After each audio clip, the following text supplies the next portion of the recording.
I'm not fully ready, but heckin' you're... This is straight piss! Followed by keyboard, you betray me? Oh, that's good. An excellent morning. Excellent morning. Good morning. I hope you're doing well.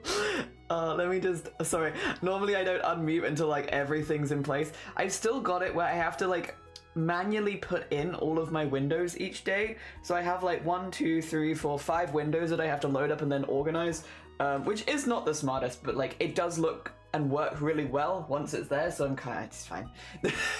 Also, Schmifty, good morning, welcome on in. And Luna, good morning, last stream before March. Also, 2 seconds, I just need to put a little pin comment because we're not doing art share again today. We're just busy. I'm nothing, it's nothing personal, it's just, heck, wait, what the heck was that? No, I want to pin something, and I say, no art share today. March craft-a-thon starts Sunday. There you go. And then I can whack that there so that we have that. Cool. Yeah, basically, I'm not doing art shares yesterday or today, and it's just because I'm busy. I've got deadlines, and they're all quite tight, so after stream, I'm just rushing off to go sort stuff out. And today we've also got family visiting, so it's and tomorrow. So the time that we have to work on things is slowly being like chomped away, but with good things. To be clear, I'm quite happy to see my family since I will be seeing them very much next month. It's nice to see them this month, but yeah, no art share because I am rushed off my feet, but that's okay in a good way. I'm very excited. Everything is coming together. I need to do a lot of fabric cutting, which I know is going to take several days, and it's okay, but it's going to take several days. So I'm like, hopefully I can do all that tomorrow and maybe the day after. And then, to be fair, I'm going to be then avoiding Resident Evil on stuff online, so I'm going to be like trying to dodge spoilers left, right, and center. So maybe it's good to be busy. Maybe it's good to be busy. Dear. I might be off on Friday, and there's a Japanese restaurant that I haven't been to that I might visit for lunch. Oh, heckin' lovely. Heckin' lovely. If you do get the chance to go, I hope you have a lovely, lovely time. Very Japanese food. Nice. Yeah. I hope you do get to go, and I hope that it's really nice. Hell yeah. Dear. Yeah, we have a few things going on, but that's okay. It's all good stuff. I'm still waiting for a few things to arrive as well. Heckin' living where we do, I swear. I think they will come this week, but I'm also just like, I'm going, when I'm seeing family tomorrow, we are going out for a coffee, so I might just be like, and if you wouldn't mind driving me to this space so that I can pick up a backup in case stuff doesn't arrive by Sunday, that'd be great. Gosh. Dear. But most stuff is here. Most stuff is prepped. And the stuff that isn't here, like most of it is meant to come before March or early in March before the collab, so it should be okay. Dear. Oh, thank you. I need to consume some udon. Big noodle. Hell yeah. That sounds pretty good. I would like that. I want some udon. Although, to be fair, I am having noodles again for lunch. I also got a second bulldog carbonara sauce. Because I bought enough food the other day. They were like, you can take one of these for free, and I was like, okay. So I took more bulldog carbonara sauce. Hell yeah. That was from I went there with, I did go there with you the other day, right, Schmifty? We went to a store, an Asian supermarket. I went back there. And I picked some stuff up, which I can say now because Shiny is aware. Basically, when we were going around with Shiny was like, oh, I want to get this snack, and I want to get this snack, and I want to get this snack, but I don't want to get it for myself, so I got them for Shiny secretly. But then now he knows, so it's fine. But I went back, and I spent enough, and they gave me some free stuff. So yay! Oh dear. It's just because I'm not going to see him next month, really, and so I was like, I'll buy him some snacks to remember me by. Goodbye. As if we don't live together, but also give you some snacks so that you remember me, because I won't see you now until like April. Even like this week, to be fair, like I'm hanging out with family, but it's mostly my family, and Shiny's at work, so it's like I'm not even seeing him then. Dear. I'm still waiting for my craft package too. The worst part of it is there's one thing in that package that is a birthday gift.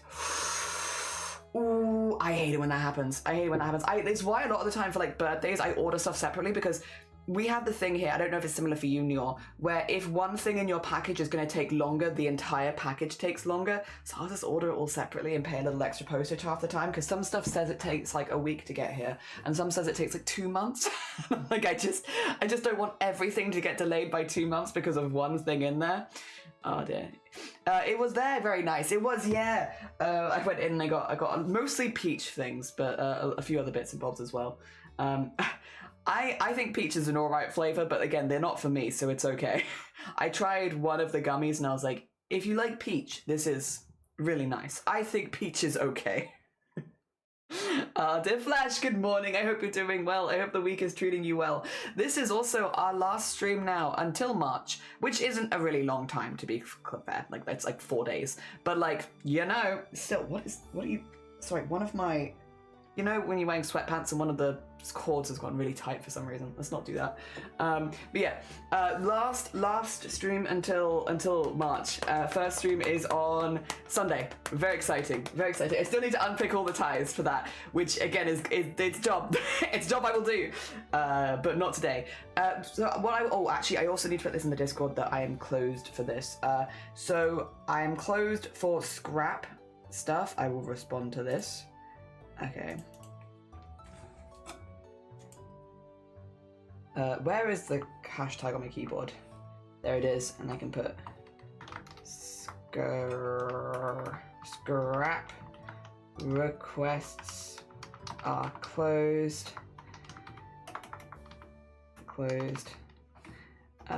Sorry, I couldn't get to everyone. I do really appreciate everyone. So I should have done this before stream. Who is joining? I simply ran out of time. I am now looking forward to the next few days of pattern prepping and fabric sorting.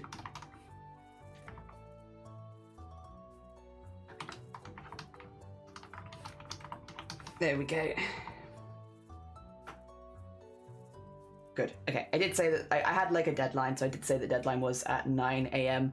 It has been 9 a.m. So yeah, that is everyone should have been aware. It's cool. Oh dear. Yes. There is one thing that is making it delayed. Is kind of okay. So it is the same kind of system to get here in time. It still says it's stuck in waiting for things, and he'll get it later. He'll still get it at least. I have other things. Yeah, we have the same thing here, where like sometimes one thing in it will just stop the entire package from coming out, and it's like, yeah. Still like, no, 100% agree. Been there. It's very annoying. Oh dear. Also, Mossy, good morning. And Lord Oswell, you remember me? Go to the CQC gloves. CQC gloves? I'm gonna have to check this. Also, heads up, Oswald, we're doing a transition over here. I may have been a girl when I last met you, but no longer. I do have these gloves for wires. Was I working on wire stuff? Maybe last time because I'm like, I do have those gloves and I have used them for a couple things. I've used them for resin, but that was a very long time ago. That would have been like 4 years ago. And I used them on wire like 2 years ago. Not a common thing, but I have used them before. Oh dear. Is there anything? Yeah, I think that's about it. Oh dear. Hey! Sorry. I have had a pop-up that none of you can see. Which is, I am now my own clips leader again. I have retaken my first place position as my own top clipper. I don't know why I'm competing with you all about this, but whenever I see it, I'm like, I win. I am winning on the clips again. Hell yeah. Zomboti was winning for a while. Pipia was also winning for a minute, but I'm back now. I'm back on top. Hell yeah, right before March, where I belong. the top of the leaderboard. Thing is, I can cheat because I can always, which I haven't been, but I can, where I can put my, I can put my clip on the loading page, basically, like when you go in, like your highlights, right? I can put one of my own clips on the highlights, and it just means it's more likely to get passive views when people visit my page. So I can cheat a little bit, but I haven't been, but I do think maybe I'm an unfair competitor, but still, I still take the win. Close quarters combat? Oh! I mean, I do have some really thick gloves, and I do use them for wire. And like, again, resin and stuff like that, just because, well, specifically wires. We did like a lot of wire stuff where I was making a lot of flowers on the end of wires, and because you had to like twist the wires a lot, they would spin around. So we wore goggles and we had gloves on because they were very fine wires, and they could, if they caught your skin, they could cut you. So I remember doing that. That was, yeah, a few years ago now. But I do remember that was where I had proper gloves on to make sure that I was safe. There's been like 1 or 2 crafts like that. It's mainly just like if stuff can flick around quickly, it's like I don't want to catch myself or cut it or anything like that. First of all, it's good to show health and safety on Twitch when you're doing these arts and crafts in case anyone's crafting along. You know, it's just good practice. But also, if you cut yourself while you're streaming, if you cut yourself while you're streaming and there's blood, you can get in trouble, so you kind of have to hide it. So it can make streaming really difficult if you're doing something a bit more dangerous like that. Oh, they're cheating. I know. In this channel, thing is, I'm like would not cheat in games, do not cheat in this, do not cheat in that and the other. But I do feel like streaming brings out the worst in me for that, because there's something about it, like, for instance, I don't think the people are here, but say I was like playing a video game with Blapple and Shifty, you know, both good friends. Let's say Bateman, Blapple, and Shifty, those 3. So we're playing like a board game online or something, and we were all streaming our perspective. Would I cheat for the bit? Maybe. Like, I can't imagine cheating in anything else, but if I think it would be funny, a funny bit, would I cheat? Maybe. And also, I think the fact that I'm like clearly accountable for it because you can watch me do it. Like, I would be very obviously cheating on my screen so that my community would know that I'm cheating. Something about that's really funny, and I might do it, honestly. In no other situation could I imagine like cheating in a board game. Again, I'm pretty honest for those sort of things, but like for the bit, maybe. Specifically to piss off some of my friends, maybe. Maybe I would. I don't know. But only at like board games or something like that. You know, something relatively non-consequential, not into anything intense. I wouldn't like not in a way that would actually piss anyone else off. Ah, dear. Also, Goblin, good morning. Welcome on in. I hope you're doing well. Good morning, good morning. No, Shifty, you didn't hear anything. You didn't hear anything. No. You didn't hear anything. Don't worry about it. I also haven't done it. I know we've only collabed together a few times, but like, I haven't cheated. I don't think. Not purposefully. Boridar-sen, good morning. How you doing? I hope you're having a good morning. Oh, dear. I don't think I've cheated. Well, to be fair, the stuff we've done has been mostly co-op, right? Like, we did Toe Jam and Earl, that's a co-op game. We did Resident Evil 6, that's a co-op game. I don't know if we've ever been against each other, really, in a game. We did play, back in the day, Dead by Daylight, like we did our own lobbies, where I would be killer, and sometimes you let me kill you because I was so bad, I think, if memory serves. I do remember you being like just running behind me, and me and my object permanence of 2 seconds was like, I don't know, I can't see you, you've gone. I do remember that, but I don't think that's cheating. I think if anything, that's just making a game where I'm meant to be versus you more cooperative. Because I was struggling so hard to kill anyone. Oh dear. You cheated when you did that script. I did. I knocked you out of That was off stream though. I don't think anyone here heard it. It's not recorded. It's isn't it? Because I'm pretty sure that was off stream. Me and Shifty were playing Peak with Vile and Lovey off stream, and my voice is breaking pretty badly, and like I'm still getting used to like what it wants to do and stuff like that and where it wants to go, and I managed to do a scream in Peak that was almost exactly the same as the classic Homer Simpson scream, and it came out of nowhere and it wiped out Shifty. Shifty had to stop. I knocked Shifty out of the game. It was complete accident. I think, again, I just don't know what my voice wants to do all the time, and it is kind of going off on its own and doing its own thing sometimes. So, like, it wasn't on purpose. It did sound exactly like the Homer Simpson's classic scream. And Shifty made himself laugh too hard. Delac, good morning, welcome on in. I hope you're doing well. Good morning, good morning. You sound like you'd be chaotic playing Guilty as Sock. Oh, I'm terrible. I can do it. Like, if you can't see my face, I can do it. The problem I always have is, like, if people, in person more than anything, like Among Us, I'm all right at, because I can say the right things and fly under the radar to an extent and stuff like that.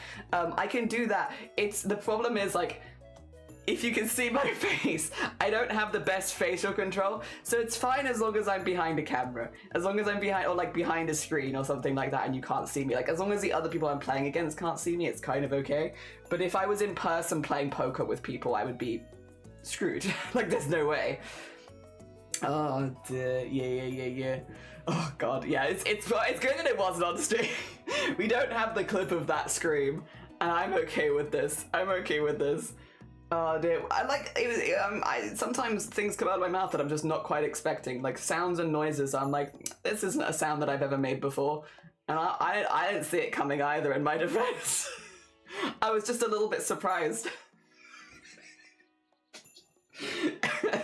And then we had to explain to Lovey you had to leave. I had to explain to Lovey and Vile, who were on the other side of the mountain, like, what happened? Like, why are we both dead? Why did Shifty leave the game?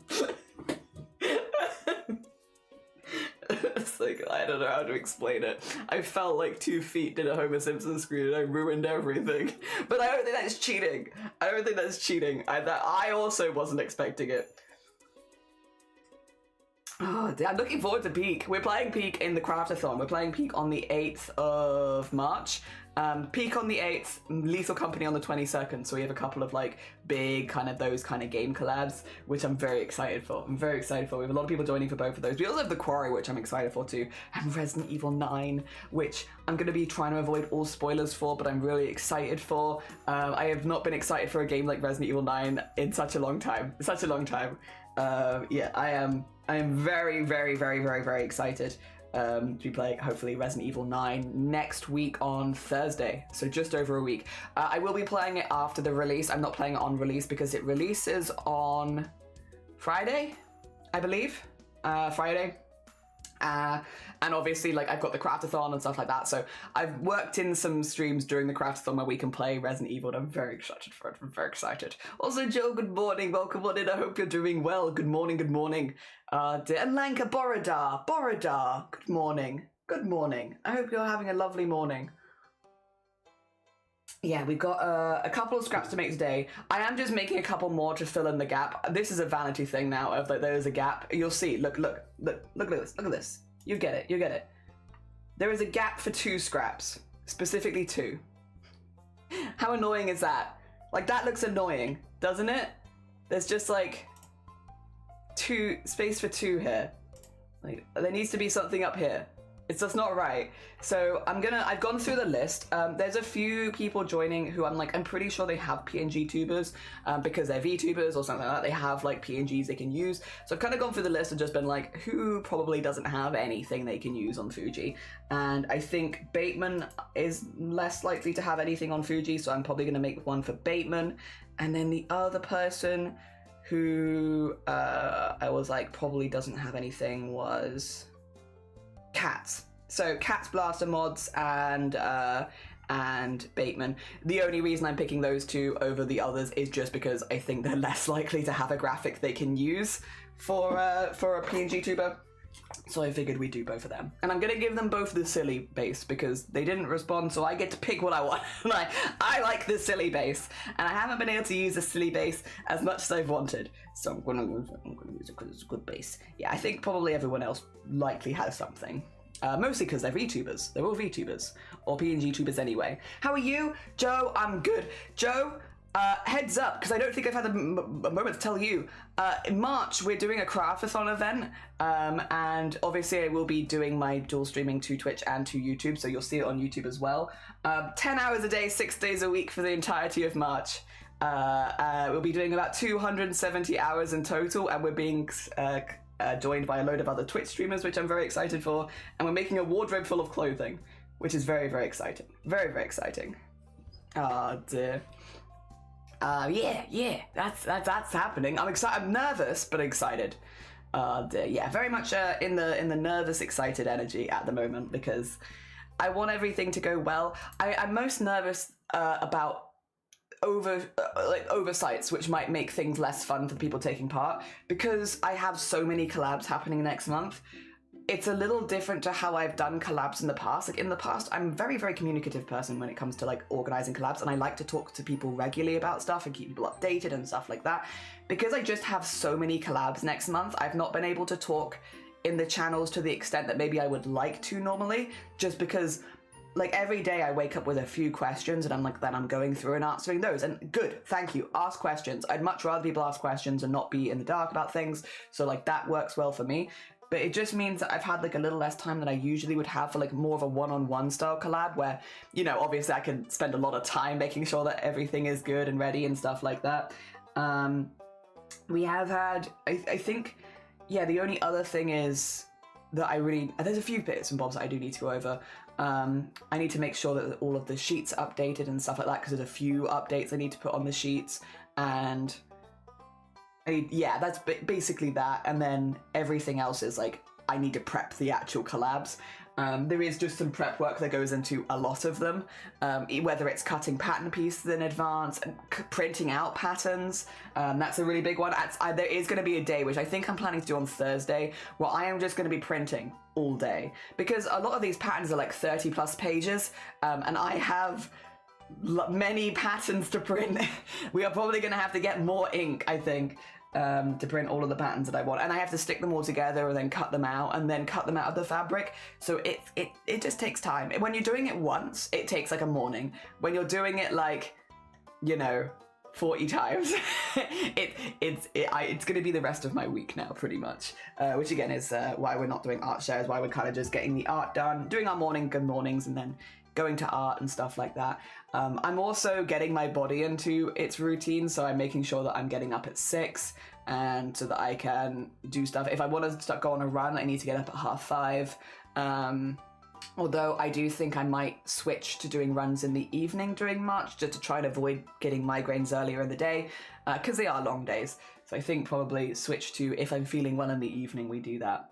So probably still getting up at 6. Get up at 6, prep myself, because I'm going live. Oh yeah, that's the other thing. I'm going live an hour earlier than usual for the entirety of the March Craftathon. So I'll be starting at 8 a.m. I normally start at 9 a.m. my time. But yeah, in March, I'll be starting at 8 a.m. And that's just because I'm going to be going for 10 hours. So that means I do an 8 till 6, which works well because then I can have dinner after the event. Yeah, or after the day, which is nice. It just, yeah, that works better for me. I don't mind having like lunch in the middle of it, but I'd rather not do lunch and dinner. Then I'm like, it'd become a little annoying. And I think other than that, everything's kind of falling into place. Also, where are my glasses? Where have I put them? Have I left them downstairs? It's okay, I can use my backups. Yes, backup glasses day. I think other than that, everything is going good. And yeah, it's a lot of bits and bobs, a lot of plates are spinning, but like I feel like things are going in the right direction, and I'm pretty pleased with how things are turning out so far before it started. I've also done most of the behind the scenes setup on like the Tiltify and stuff like that at this point. I will say, if you see it, I've said the same to everyone joining. I'm like, I've shared it. Don't recommend donating. There are no rewards active because they won't be active until March, but it is set up at least, so I've got it there. Yes, good. We'll go over that a little bit more on the 1st of March though, so that everyone is in the loop then. Yeah.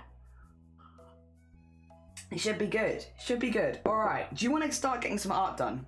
So I think, again, my plan is the 2 people I want to get 2 more done to fill in the gap. The 2 people in the list that I think are least likely to have a PNG are probably Bateman and Cats, I think. So I'm just gonna make one for both of them. Also, good friends. You know, they're people that I can kind of work stuff out for. I've made art for Bateman before. Actually, wait. I could do it in the style of... Bateman has like an old granny persona where sometimes Bateman becomes Mrs. Maidman, which is like a very old Welsh granny persona. I could do Bateman Scrap in the style of Mrs. Maidman, or I could do it for Bateman. I probably should do it for Bateman since I think Bateman is going to be regular persona in the event, probably. Also, Banoffee, good morning, welcome on in, how are you doing? Whoa, big streak. Banoffee, the amount of people when I show them the stream that the first person they recognize is you is like, it's like 3 people, which maybe doesn't seem like that much, but like, I think a few other people have been recognized like, oh, is that Starry? Oh, is that? You've been recognized 3 times from this group. Oh dear. I think it's the hair. I think it's the hair if I had to guess. It's a recognizable hairstyle. Yes. I hope you're doing well though. I hope things are going good for you. We got 2 more scraps to do this morning, and then that's going to be all of the scraps that I can do before Craftathon, because I then need to get into my prep phase and getting everything done, because we have a lot of prep to do. I have a lot of videos to watch as well. Like, there's most stuff I feel relatively confident in, but there are a few things I'm also learning from scratch. Like, I've not done proper gold work before, I've not done knitting before, I've not done tatting before, so there's a few things I need to like watch some videos on and just like update myself so I can get an idea of what I'm getting into and stuff like that. So I've also just got loads of videos to watch. But yeah, this is where we're at so far with the scraps. I think they're very cute. I'm very pleased. Dear. Good morning, Stroobs. I hope you're doing well. You're fine. It's nice to see you. If you need to go get some breakfast, you get some breakfast. Kind of wild to me. Yeah, people have been like, is that Banoffee in the middle? And I'm like, it is. It is Banoffee. It is. Welcome on in, Freaky. How you doing? Good morning. Doing good. Hope you're well. I am good. Thank you for the hydrate as well. I am good. I am definitely having to be more careful with not losing my voice, but other than that, it's been good. It's been good. Things have been going good. I have a lot of things to do today, but it's okay. It's okay. Oh dear. It's getting to a stage. I had so many things I needed to do like this time last week. I was like, to the extent where I don't normally get overwhelmed by like to-do lists, because to be honest, again, I'm a creature that thrives on schedule. I thrive on lists. This is like generally how I feel better, is listing everything out and stuff like that. But like this time last week, I was like legitimately like, I am nearly feeling overwhelmed by the amount of stuff. But now I've ticked off a lot of things and stuff is falling into place more and all that kind of stuff. And yeah, it's just been, it's just, things have been better, and I feel a lot better about stuff going into March now. Yeah. But like last week I was a bit nervous. This week I'm like, okay, the main points that I was concerned about are good. Oh dear. Coffee first. Yeah, go get some coffee. You're all good. Long time no see. I'm good too. I'm glad to hear it. Hell yeah. I am glad you're doing well. I'm glad that hopefully the 2026 is treating you good so far. Yeah. Eating hair, delicious. I'm glad my design is over. Yeah, I mean, to be fair, the people have been like, is that Banoffee? Like, weird question, is that Banoffee? It's like, yes, this is Banoffee. They are in the middle. Are you sick? No, it's testosterone, and I am at the phase now, a few months in, where it is starting to more notably go up and down, like a lot of breaking. I don't know what it wants me to do. I don't know where it wants, what pitch it wants me to be at, and so I'm doing my best to follow it. But obviously I speak a lot on stream and stuff like that, so you get the whole awkward process of like, oh, it's just drugs actually, don't worry. Oh dear. But we'll get there. Oh dear. And I'm not too self-conscious about stuff like that anyway, thankfully, so it's okay. Alright, I think we're gonna do Bateman like standard Bateman. It's just drugs. Yeah, it's just drugs, don't worry. Yeah, I'm not ill, it's just drugs. It's just tea, but we like tea. We do. Dear. Where is art that I've made for Bateman before? Because I know I've made art for Bateman. Is it in my external... Oh, is it in my external thing? Was it? Maybe. Let me see. Art I make for people. That's his emotes, which are fine, but not quite what I'm looking for. Maybe it would be... I did draw Bateman as a part of a Boobtober thing a while ago for like Boobtober stuff. I could maybe use that version of Bait. Where would I have put it though? If I were me, which I am, where would I have put that? Ah, there we go.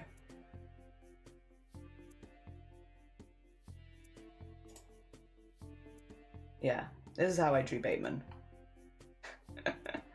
I mean, it doesn't really feel super accurate to Bait anymore. I don't know. Well, long hair, bandana.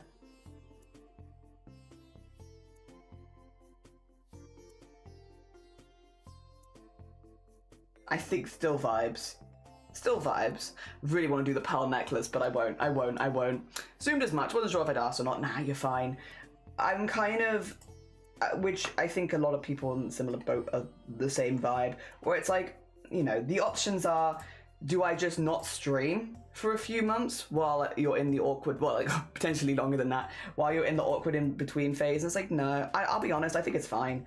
For me, personally, I'm just happy that anything is happening at all. I'm very easily pleased here. And like, does it mean we have some awkward voice breaks and like voice not doing what I want it to do? Yeah, sure. But like, also, I'm streamer. I'm here to entertain. So like, if my silly voice breaks and stuff like that cause joy, hell yeah. I'm kind of fine with that. People are more than welcome to laugh at it. I've been laughing at it. Friends have been laughing at it. Family have been dying laughing at it. So it's fine. Dear. I think that's fine for me. It does not bother me. And if it ever does, obviously I'll let people know. But I have a sneaking suspicion that, to be honest, again, I'm just happy that anything's happening. Very easily pleased. So if yeah, it does not negatively impact me per se. Okay, there we go. Get bandana, and then I want to have, this is all going to be like part of almost like a wig. So because again, we're going to be having it on here like this. I could do something like that and have, yeah, like a bit that's going over the front, and I kind of like that actually. Not that Bateman has super like curly hair or anything like that, but I like the idea of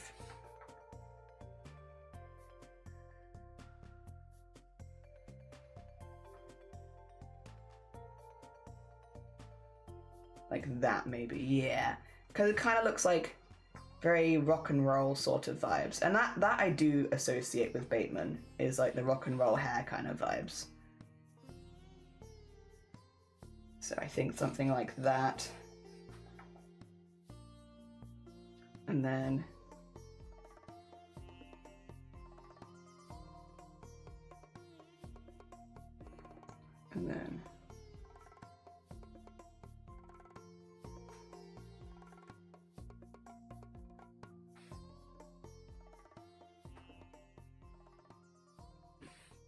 yeah, something like that. I think that works pretty well. So we have the bandana, we have the little hair thing.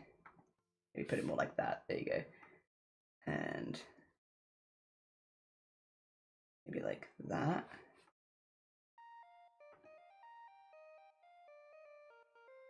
Weird interaction, but that's okay. I don't know if I like this as much.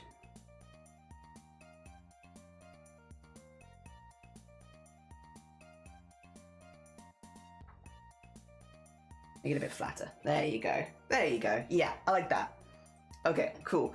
And then, we could do his logo, but I'm also like, Also, how many teeth do I have today? At least 1 or 2. Yes. Yeah, that's cool. We can see the journey. Yeah, again, it will probably be several years, right? So I think there'll be some people that will pop in like every few months and it'll be like, Things are, whoa, whoa.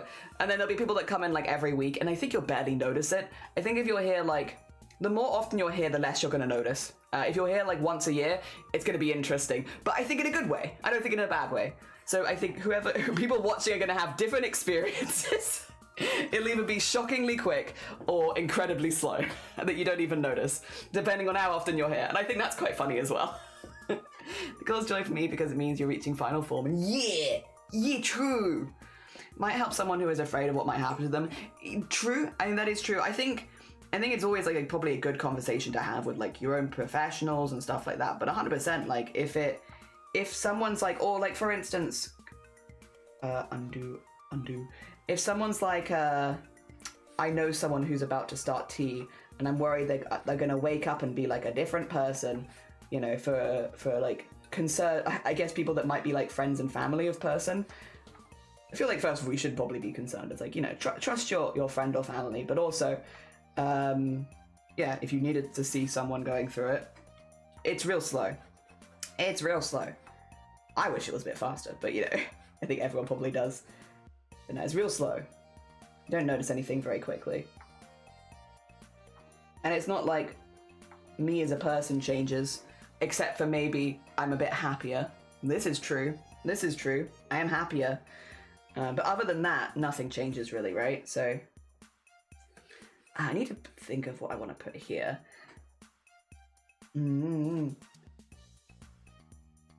I might do the Dead by Daylight thing, because Bateman does do a lot of Dead by Daylight. Reaching your final form, it is good. That is too many teeth. At least maybe like one too many teeth. But mostly I'd take that. I'd take that. I need more tea. Go get some tea. Also, Boba, I hope you're doing well. Good morning. Good morning. I'm just going to look at the DBD. Blood points. Show me the blood points. Because it's a specific thing. Oh no, I want the... Do I want this? Wait a minute. If I do the... Maybe I want the logo. Maybe I want DBD logo. Yeah, go on. That's I think easy enough. I can do that. It's like a...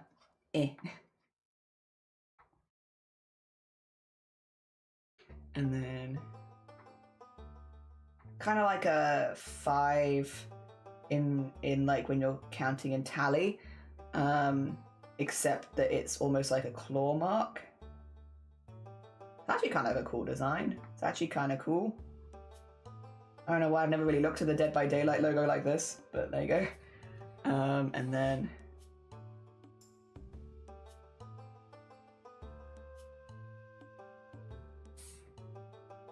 maybe a bit longer.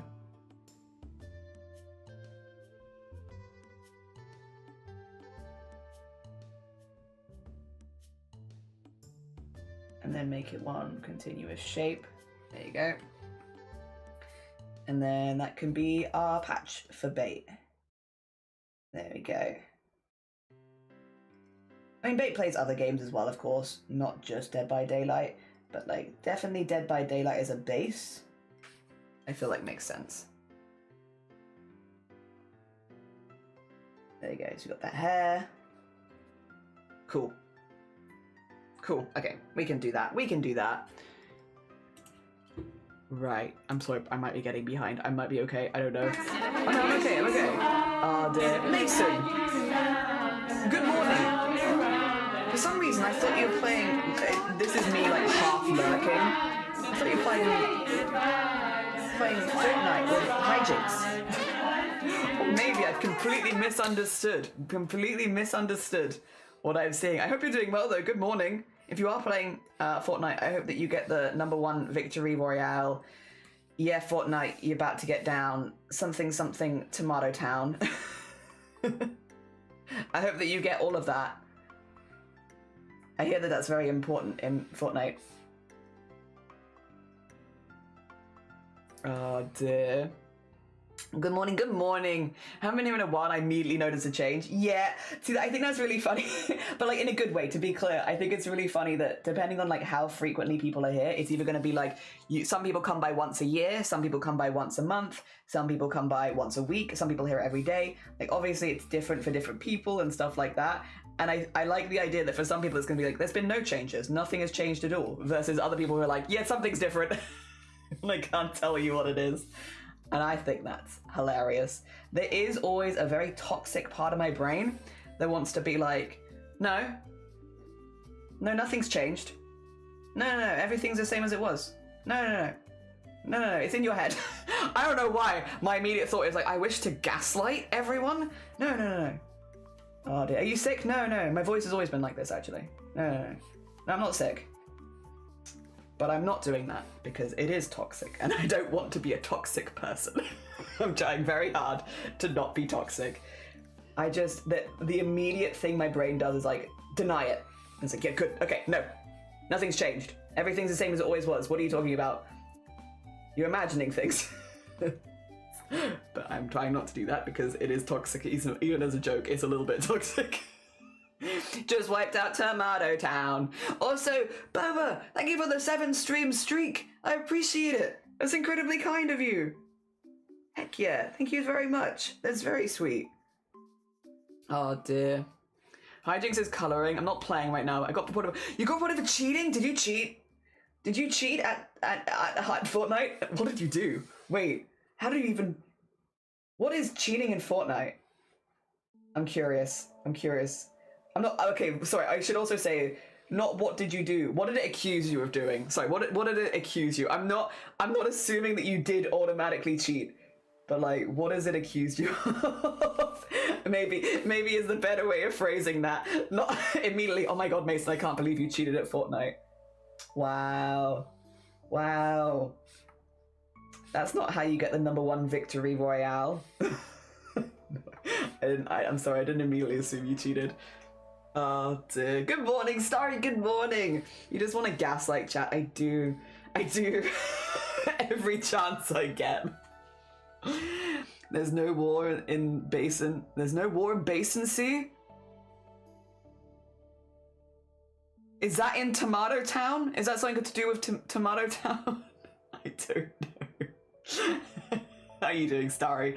I still have in the post the long ruler and the pattern paper, but apparently it is coming. It's one of the things I'm still waiting for, and I'm like, I swear to God, please get here. Because Starry's collab is relatively early in the month. And worst comes to worst, I can tape together 2 30cm rulers or something and get some packing paper, but I would like to use the pattern paper if possible. Just our goddamn postage. Like it's saying it's dispatched and it's on the way, but I have no idea, no updated delivery stuff. I have no idea when it's gonna get here. Oh no. Oh dear. I just won races a lot faster. Oh, so they reported you for cheating because you beat them? Okay, that's quite funny though. You know what? I think that's a win. You beat them so much they assumed you must be cheating. I don't know how to spell it, but it's... Oh, I'm sorry. I will watch Avatar at some point. No. You're fine. Don't worry about it. It's probably just me missing the reference. I will watch it. I will. It's the first on my list. I use in-game mechanics to my advantage, and I get called a cheater every so often because people aren't happy they lost. Just the first time one of them has claimed to report me. Really? My God. You must be doing something well. Oh dear, for them to straight up report you. Impressive. I hope that the ban gets lifted if you... Did you say that you got banned? I hope that the ban gets lifted so that you can get more of your victory royales. Did Hijinks piss herself laughing? Because I think that's really funny. I think it's really funny that you did well enough that you got banned. Oh dear. I think hilarious.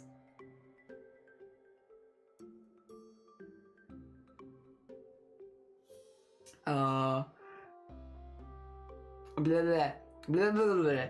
Dear. I mean, if you don't have a long ruler, it just takes longer to draw the long lines. I will tape 2 rulers together for extra ruling. Don't worry. I got this. I can tape 2 together. Meanwhile, I sit here and it's not been like a week. I must be imagining, wishful thinking, can it be that fast? But I feel different. Hey, I think take it. I think take it. Everyone's different also. Right? Could be.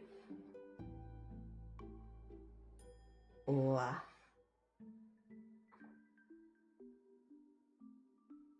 There we go. Or could be. Apolline. Good. Hello, folks. How you doing? I'm good. How are you? I hope your things are going good for you. I am busy, but in a good way. I am not overwhelmingly busy anymore. I was, for a short period of time, overwhelmingly busy. But now I am just busy, which is nice, honestly. The busyness is like at a good level. We've reached optimum busy levels. Where I feel like I have things to do each day, but I don't feel overwhelmed by them, and that's nice, yes. We've reached optimum levels of busy. There we go. Yeah, I like this. I don't know, it's a little interesting. I kind of like it. Where I feel like, yeah, it just looks like it's going into the headpiece a little bit. Cute. Oh dear. Oh, I died laughing. Okay, good. Enrico, good morning. How you doing? This one is Bateman Returns, who is a long-time IRL friend, who is also a streamer and does a lot of horror content.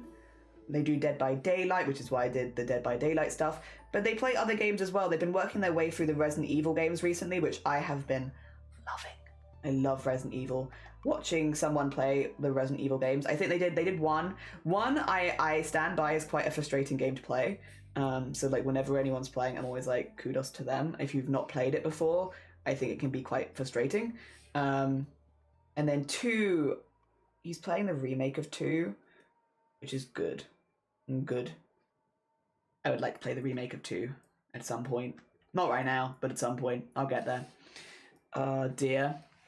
No, they reported me, but no ban because I wasn't cheating. Okay, good. Yeah, because I was going to say, okay, that's fair then. That's fair. I take it. Yeah, take it. If, like, you might as well be excited. Like, why stifle excitement and happiness and stuff like that, right? There's no reason to. I think if you're excited and you feel different, I feel like that's a good thing. And life's short. Why stifle happiness? Why? There we go. Things are good. Cracking on with little dudes. Yeah, I've only got this one and one more that I'm going to be making because I did a thing where I was like, if people could get back to me with their references. The deadline was this morning, basically. So we've passed deadline now, which means we're not taking any more requests. Unfortunately, I haven't been able to get to everyone, which is kind of what I assumed might happen, unfortunately. But I did get to everyone, or I'm going to get to everyone who got back to me. So, yes. Well, I didn't get back to everyone in total. I at least got back to all the responses. I'm going to assume as well, for the people that didn't respond to it, it's just because they didn't want one, and that's absolutely fine. Absolutely fine. Either they didn't want one or they didn't need one. And that's all good. That's all good. Again, they're just silly little guys. I understand a lot of people aren't going to necessarily want or need one of these. And that's all good. Ah, dear. Also, Liz, good morning. Welcome on in. I'm crocheting fingerweight yarn. Ho. Good luck. Good luck. I hope it goes as well as possible for you. Heck. You got this. I believe. Ah, dear. Frankenstein rules. Exactly. Frankenstein rulers. Oh, dear. Unless unstressed, the point where stress becomes manageable and not overwhelming. Yeah. Like, I was feeling quite overwhelmed with it this time last week. It just felt like I had so much to do. But at this point, while I am still waiting on a few things, which I don't like, I'll be honest, I don't like waiting on stuff. But like, while I'm still waiting on a few things, like as far as like the post goes, sorry, to be clear, I'm not waiting on people. I am very much waiting on the post, which is why I don't like it. But yeah, while I'm waiting on that still for a few things, most stuff has arrived at this point, which is good. Again, just where we live, we just had a lot of issues with post in the past, and so whenever I've had to order anything for like a deadline, I'm like a little nervous about it because it just sometimes just doesn't arrive, and I can't get hold of a lot of the things like specialist stuff that I need very easily otherwise. So yeah, that's been on my mind a bit. And then also just like getting everything done, like getting the daily schedules done, because that's a big job. Making sure that I have the updated lists and everything, because that's a big job. All jobs that you know are going to take at least a few hours to do, or like maybe a couple of days to do. And knowing that I had quite a lot of them to do was also weighing on my mind quite a lot of like, I need to get this done realistically by so-and-so date, or it's just not going to get done. And yeah, that also definitely was weighing on my mind. But thankfully, again, we're getting better now, and things are... I'll be honest, at this point, I do feel pretty confident. I just want to cut a lot of fabric out ready for next month. But other than that, I'm pretty good. Oh, dear. Exactly, yee. Had to break out the stitch markers. Good on you though for having them. I still need to buy, I use safety pins to this day, Liz. I need to at some point actually invest. I know they're not that expensive. I'm like, but I got my safety pins at home, you know? Also, Solemn, good morning. Welcome on in. And Cloud, good morning. How are you both doing? Have you seen the Keeper's Diary? It has some of the original cast from first. No. I have not. But I can add it. That's interesting. I hadn't heard of that one before. I've been working on a mystery project and also fingering weight yarn. You're also doing fingering weight yarn. The common enemy, the post person. Also, Blapple, do you want to see the jeans that I'm going to be turning into the whale shark? Because I'm going to be doing a bit of an upcycling project with the bag where I'm going to be turning old jeans into whale shark. Do you want to see? Do you want to see the old jeans that I have? They are actually old jeans that I would have had to alter. You want to see? You want to see? I grabbed them. They're at the bottom of the stairs because I washed them. 2 seconds. 2 seconds.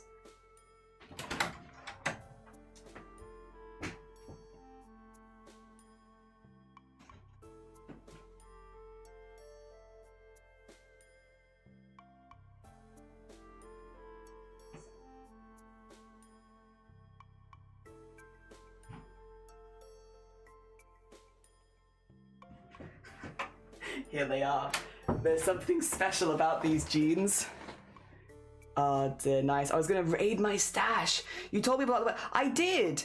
Because we have a whole walkthrough in the Discord for how to join. But also, they look like normal jeans. They look like normal jeans. They look like normal jeans. The problem is that some dye has got stuck in here. And so when you wear them, this stretches out because you're wearing them, and it looks like you've pissed yourself. It just looks like you've pissed yourself. And I've tried to like find a way of lightening this. This is better than it originally was, but it still just looks like you've pissed yourself, like right there. And like, it's better than it was, but it's just still very annoying. So I figured I could use these as my upcycling project from piss yourself jeans to whale shark. Yeah Because I don't even know if I'd want to donate them like this, because yeah, they're like I don't know, it's really dark in there. Like the dye has really got stuck, and it really does just look wet, doesn't it? Like all the time it just looks wet. So yeah, I tried. I gave it a really good go. No, those are Billie jeans. Not for me. They're not for me. Piss pants, yeah. Nice piss jeans for the whale shark. That's what I was thinking. Also, thank you for the piss. I appreciate it. Ew. It's not actually piss, to be clear. It is just dye. It's got stuck in a crease. Yeah. Oh dear. Well, no, if I go on. Oh dear. Tell me the facts. Hell yeah. But yeah, that's what I've been sorting out. A lot of stuff like the upcycling projects, also all like washing them and stuff like that, making sure they're clean so that I can make art out of them. Yeah, it's a lot of small things, to be honest, but it like definitely added up into feeling quite overwhelmed for like a few days straight. And now I feel good again. now that it's like right around the corner and I feel pretty prepared for stuff, I'm like, okay, I've done the work. We've done the preparations.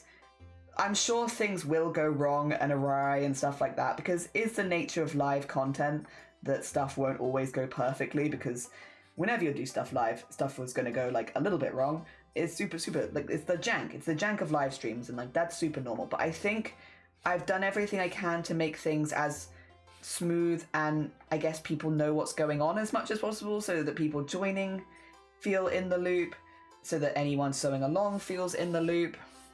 Yeah, I'm pretty happy with that. Sure. Apparently there are a lot of voice actors on the MLP show who also up in the Barbie movies. Oh, I'm on the wrong screen. Sorry, you can't see my art. I'm just arting silently. Oh dear. Like main 6 and the Friends voice actors, which I think is really cool. That is cool. Although in some ways it doesn't surprise me, because the kind of voices in My Little Pony, from what I've heard, which again is probably not as much as some people here, I'm sure there are experts among us, but they do seem like they have quite distinct princess-ish voice, like very clear voices. Maybe that's the way. They are very eloquent speakers, even with their own personalities and voice actors and stuff like that. But yeah, so it doesn't really surprise me because they're clearly good at it. Basically, yeah, what I'm saying is, I mean, they're clearly good. Why not hire them for other projects, which might have, I guess, in some ways, a similar audience base? Because if there's already people saying that they like those voice actors, why not? I can see the logic. Ah, dear. Oh no, Ernesto! Hope you're having a nice lurk. Have a nice lurk and cozy times. Hell yeah. Oh dear. And have a lovely lurk, Solemn, as well. Take care of yourself. I hope that the rest of your Tuesday goes really well for you. Also, for anyone who is nipping into lurk, just as a heads up, I will, after today, not be streaming until Sunday, which isn't like a huge break in the grand scheme of things, but for me it's a bit of a big break. I don't normally take a few days off in a row. So yeah, we have no streams now after today until Sunday, so you won't see me for a minute. And that's just because we're going to be doing prep for the March event. Yeah, doing all the event prep. Okay. I think that looks pretty good for the first part. And then we can get the next part in, which will do this bit of hair, and then we'll do the patch. Dear. Yeah, they do good in one kid show. Why not? That's what I'm kind of thinking. If they already have a voice that, obviously it's for a specific character, but it is gelling with the audience, it kind of makes sense to hire them again. I don't know how to explain it, but like a lot of people that do voice acting in like kids shows, they have like a very eloquent voice, like they're very easy to understand, like, you know, I guess cadence. Like cadence is very easy to understand. Like you can easily tell their intentions and stuff like that by the tone of their voice. But also the voices they have, I don't know, like, is round the right way of putting it? Like they often have like very, I don't know if round voices makes a lot of sense to people. I might be speaking in riddles here. I don't know, very round, like there's no fry or like anything, like they're just very clear. There's probably a word for it. I'm not really a voice person, like a voice actor person. I don't know too much about stuff like that, but they're very clean voices. They, to me, sound round. Yeah, round makes so much sense. Yeah, they sound round to me. Where a lot of the like kids, people that do like a lot of voice acting in kids shows have very round voices with very little fry or like, yeah, imperfections, no lumps and bumps. Yeah, like they're really smooth. Maybe smooth is the way of putting it. Incredibly smooth style of voice. And while of course all of them sound distinct from each other, it feels like they all kind of have that tone, like that very smooth tone to their voice. But I don't know what that is. It could just be good recording equipment, potentially. But like, yeah, no, they have a very smooth tone.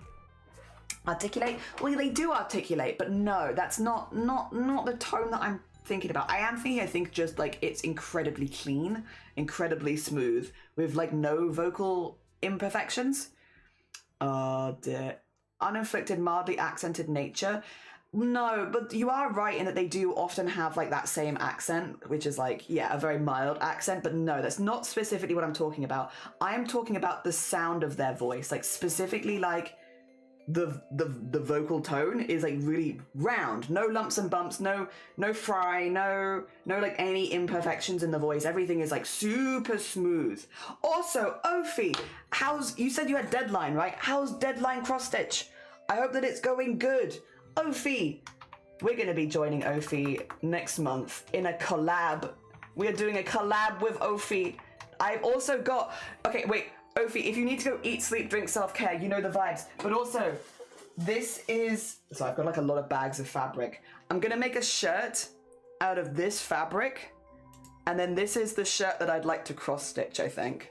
This one. Because it's got stripes on it, but otherwise it's pretty mildly patterned.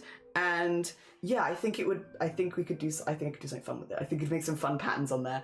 Also, thank you for gifting 3 months to Ophi. Ophi, you're stuck here. You cannot leave now. You are trapped. I hope you had a lovely, lovely stream. Thank you so much, Anon, for gifting 3 months to Ophi. That's incredibly, incredibly kind of you. Also, for anyone who's joining, hello, hi, my name is Jelly. We're currently making a bit of an army. Ophi's in the army, actually. An army of scrap creatures. Here they are. They're all like PNG tubers, basically, or like Discord reactive PNGs, so you can use them to like, in a Discord call to have them talk for you. We have Ophi down here. Here is Ophi. But yeah, I've been making them for as many people as I can who are joining me in crafts next month. Also, Fanny Slam, good morning. Oolong, good morning. I hope you're doing well. Full body nature, the typical children VA, maybe. I think round, honestly, is like the and clean is like the easiest way I could describe it. I'm gonna be late as heck, but no problem. No, if you need to go look after yourself, go look after yourself. If you need to go to work, Yeah, we did a cross stitch cat for Leto, and then Ophi already has a PNG tuber, so I was like, I'll do like a little version of Ophi's PNG. There they are. And Spotty is good morning. There's Ophi. What fabric are you gonna use? I sent you a picture of it, Starry, if memory serves. So it should actually be in the Discord, in our channel. Also, Spottiest, thank you for gifting a sub to Mossy. That's incredibly kind of you. Mossy, I hope you enjoy the emotes for the month. Thank you so much, Shark. That's really kind. Why is the snake in the crotch area? They don't have crotches. So it's okay. It's safe. Wink. Everything's safe. Wink. Crotches? I don't think they got them. I don't think they got them. Although mostly it's because otherwise, like, trying to fit the cat in the thing with the mouth open. Don't worry about my crotch steak. I didn't worry about it. I don't worry about it. Oh dear. Oh yeah, I forgot. No, you're good. You're good. I was like, I'm pretty sure I sent you the link to the Amazon page if you wanted to buy it. I didn't get it from Amazon, but the fact that it's still for sale is quite funny. Spotty's you Chaos Gremlin. Thank you so much. It's incredibly kind of you. But yeah, we've got Kells, we've got actually I don't know if people can recognize himself, but we got Ophi here, Kells, Struble, Chucky, Mr. Frightful, Nyor. If we go up a level, we've got Feral and Emily, we've got Pipia, Little Messenger, we've got Altair. If we go up a level, we've got Saki, Banoffee, we've got Little Cthulhu, Schmifty, Clen, we've got Vile, and then up a level, we've got Sloth, Zombody, we've got Amazonia, Cosplay Meg, Lovey Bunny, and then if we go up a level, I've made quite a lot. This is Feathered Phoenix, Starry Side Trinkets, Starry Star, myself, because I was a test, Blapple, Squid, or Little Miss Ginger Squid, and then we've got Nubanai, a Wicker, China Makes, and then we're just making one right now for Bateman Returns. And then we'll have one more after that, because then I have my full set. But yeah, I did make one for most people. I haven't been able to make one for everyone, unfortunately, just because we have so many people joining us for collabs next month. But I made as many as I could. Snake in Ophi, scraps crotch. Call it crotch stitching.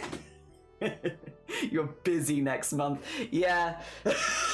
Yeah, I've got daily schedule soon to show, but like if I go to my wib over here, 2 seconds, I can get to where I've uploaded them. We do have a weekly schedule. I've got daily schedules coming for like posting on the days, but I'll get past that. There you go. These are my weekly schedules. Oh, start one. These are the basic ones as well, so they really don't have like a lot of the extra information on them because I just could not fit it in. But we have, yeah, a very full month. Bear in mind as well, these are all 10-hour streams. So other than Wednesdays, which I'm taking off, every single one of these days is a 10-hour day. Now don't worry, I have been planning this for about a year. I have a lot of stuff behind the scenes, people supporting me and stuff like that to make sure that I can do this safely. And also, like, if on the day I'm not well, it happens. We vibe. But hoping to be as well as I can through most of these because we have a lot of really cool stuff to do. At the end of the month, we do have a couple of bigger and like slightly more complicated projects because I figured we'd start with a lot of the easier ones and like work our way to harder ones. If we're looking for Ophi is... Oh no, Ophi was there. Ophi was on the Monday there. Yeah. With Kel's in the afternoon. With Ophi and Kel's back to back. Yeah. There's a lot of stuff. Oh dear. But it should be good. It's all good stuff and I'm excited for it. And also, we're fundraising for my top surgery at the same time. So every single streamer that's joined has been like incredibly kind considering that I am doing a fundraiser specifically for me. So everyone who's joining is supporting me with that fundraiser, which is really, really sweet. And I really do appreciate it. Which is also why I wanted to make art for a lot of the people that are joining as a thank you, effectively. Also, Amethyst, good morning. Trading card game with dual moves next. I don't know. I feel like after March, I need a holiday. Although I am going on a holiday, but not until June, really. But that's okay. I have time to slowly wind down instead of doing it all in one go, which does kind of suit me. There we go. Oh dear. Jam-packed. Yeah, we have in March. Also, I did tell Ophi to go look after themselves, right? If I didn't, Ophi, if you need to go out look after yourself, you're all good. Go look after yourself. I will yap. You know I'll yap. I won't stop yapping. But yeah, for everyone who is sticking around, in March we have over 40 individual crafting projects with nearly, I think it's like 36 different streamers. We have more than 30 individual collabs. Because a few of them are group collabs.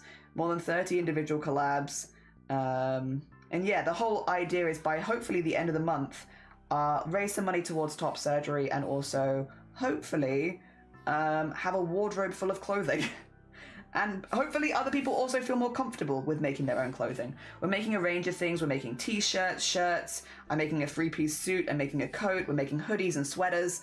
We're also doing alterations on things, so like clothing that you could already own, that you might just not fit as well. We're showing alterations. You know, a big mixture of stuff, so hopefully there's a little something for everyone. Also making accessories. I'm doing gloves twice. I'm doing crochet gloves and also sewn gloves. I'm doing a bag with blapple.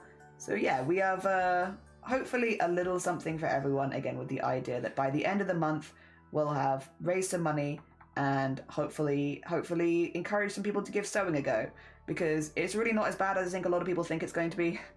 I think it seems like quite unachievable for a lot of people if you've not given it a go, but in reality it's almost like I see making clothing like building IKEA furniture. It's literally just you follow the instructions and at the end you have a piece of clothing.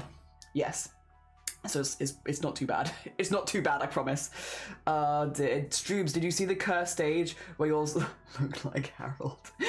I don't know if Stroobs did. There was a very hoarse version of Strubles, because I made Struble a capybara scrap, and there was like definitely a time in Struble's capybara scrap where Strubles just looked like a horse, a very upsetting horse.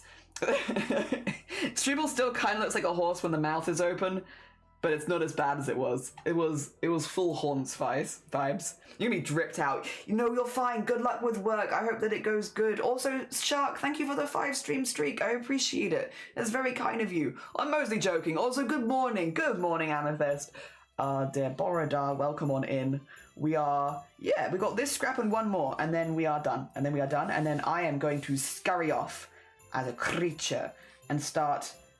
Well, today, to be fair, I need to work on the daily schedules. So actually today I'm not scurrying off very far. Today I'm scurrying off to make a new cup of tea and then scurrying back to sit at my PC and type a lot of stuff. But yeah, not as exciting as doing art. And then, but tomorrow I can scurry off and start cutting out and ironing fabrics and doing all of that kind of stuff so that everything is prepared. I have some great fabrics. I'm so excited. You dripped out? I am. Now that Ophi's gone. Sorry, if you can hear bags rustling, I have all of my art projects in different bags next to me where I'm like organizing them. So some of them are in bags that don't really make as much sound, and then some of them are in plastic bags still, which do make more sound.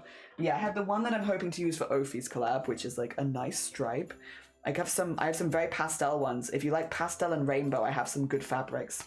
But yeah, this is the one I'm thinking for the Ophi collab because I think I can cross stitch something really light over the top and I think it will look really nice. I have this one to also make a shirt out of for something different, but look how pretty. Oh, it's upside down. The hearts. It's pretty in pastel and I love it. I have a jellyfish fabric, which is kind of out of reach right now, but I do have it. It's over there. I have more pastels for making hoodies with. It's really cute. It's really cute. I also have navy for making a sweater with because we're doing some bleach painting, so I need a darker one. This is going to be a pair of trousers. I'm excited for those as well. I have a 3-piece suit that I'm making out of a different floral fabric, which is like black and like neon turquoise, which I'm excited to do that. That's in the other room though. Those pieces need to be cut downstairs just because they are quite large pieces.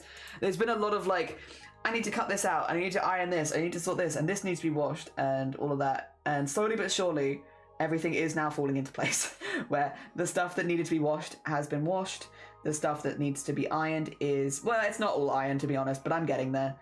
I've ironed some of it, and that's pretty good. It's a getting there, slowly but surely. I have the Keeper's Diary link. I was going to put in the live stream chat if that works. Yeah, whack it in live stream chat. I will say, I probably can't watch it right now just because outside of streaming I am snowed under with work leading up to the March event. But remind me about it after, if you remember, obviously. Maybe I'll remember myself. There's always a chance. But if I don't remember, be like, remember that thing before March that I mentioned? Wait. Because I will be looking for material to relax with as of April. Yeah. Oh dear. Yes. Yeah, send me a like, oi oi, remember that thing? And I'll be like, oh yeah. Or potentially, I don't have any recollection of anything before March. There's the chance. But hopefully I recall. Oh dear. Because I do be liking Resident Evil. There we go. Or actually by that point I would have also hopefully played Resident Evil 9. I don't know how long it's going to take me to finish, but I'm playing it in March. It's very exciting. I'm very excited to play. I'm really excited for that one as well. March is mostly crafting based, but every week I have at least like one gaming session. I think one week there's 2 gaming sessions and every other week there's 1 gaming session. But yeah, I have at least 1 gaming session per week, just as like a little break. Gives my brain a little break. And I'm hoping to play the new Resident Evil game because Resident Evil 9 is coming out at the end of this week. And I love Resident Evil. I love it. I love the series. Resident Evil 7 is still to this day one of my favorite games that I've played on stream, if not, to be honest, my favorite. And yeah, I am hoping throughout the craftathon to be playing it. I think it's on the first Thursday and then like the third and fourth Thursday. Yeah, it's like a few times doing the event. I'm very excited for it. Oh dear. Also, Rat Bones, good morning. Good morning. Thank you for the 7 stream streak. I heckin' appreciate it. I hope you're doing well as well. I hope life is treating you good. Hell yeah. Good morning. We are just getting some of the details for a Bateman scrap, and then after Bateman we have one more, which I think is going to be, we are doing, what I say I think it's going to be, I kind of know we're going to be making one for cats. Wow. There we go. There we are. And I haven't put any stitches in, I'm realizing. There we go.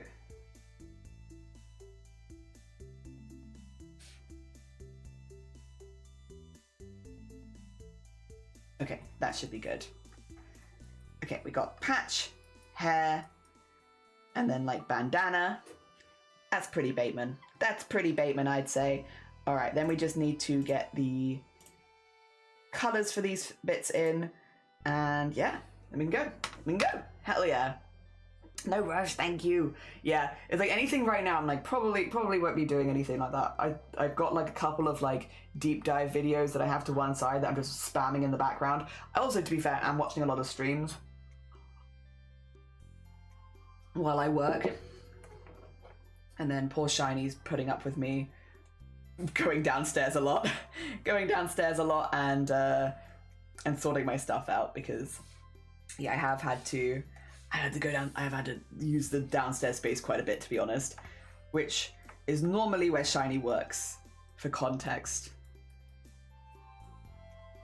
But yeah, I need it because I need the floor space. I can't get the floor space in this room. Also, this room has a carpet floor, which I know is like pretty normal for a lot of people. I don't love carpet as a crafter because if I accidentally drop any of my craft supplies, like some craft supplies definitely are worse than others. Like dropping yarn on the carpet is not an issue, but like if I drop my needles in the carpet, they immediately disappear. If I drop a lot of threads, they get matted into the carpet fluff if I don't pick them up immediately. And like sometimes you just don't realize that you've lost a thread. Like sometimes you just don't. Can you? Yeah, thank you. It's like, can you please zoom in? Yeah, sometimes you just don't realize that you've lost it, and it's like, well. And now I've lost it forever in the carpet mesh, and I can't hoover it out because it's stuck there. Also, that's the other thing. Fabrics generate, and like if you're doing like a lot of fabric crafts, they like attract dust and lint to you basically. Even if you're being pretty good, you like dust and lint. I feel like just gets to your fabrics, and like I think that's the same with yarns, to be fair, but it's definitely like that for fabrics. And having carpet, it just holds on to that sort of thing a lot more. Again, I can hoover it, but I much prefer like downstairs where we have a wooden flooring. It's easier to cut patterns on it because it's flat. That's nice. It's also, if I drop a needle, I can hear that I've dropped a needle and I can go get it. Easy. Like threads, I can just sweep up afterwards, like any spare threads that have come off, which is nice. Yeah, I just so much prefer so much prefer a wooden floor to a wooden floor to a carpeted one. And in here being carpeted just means I'll work on my desk, like I'll cut patterns and stuff like that, and I'll do ironing on my desk because I have like a little desk ironing board and stuff like that. Like I can do that, but if the pieces are getting bigger, use downstairs every time. There we go. And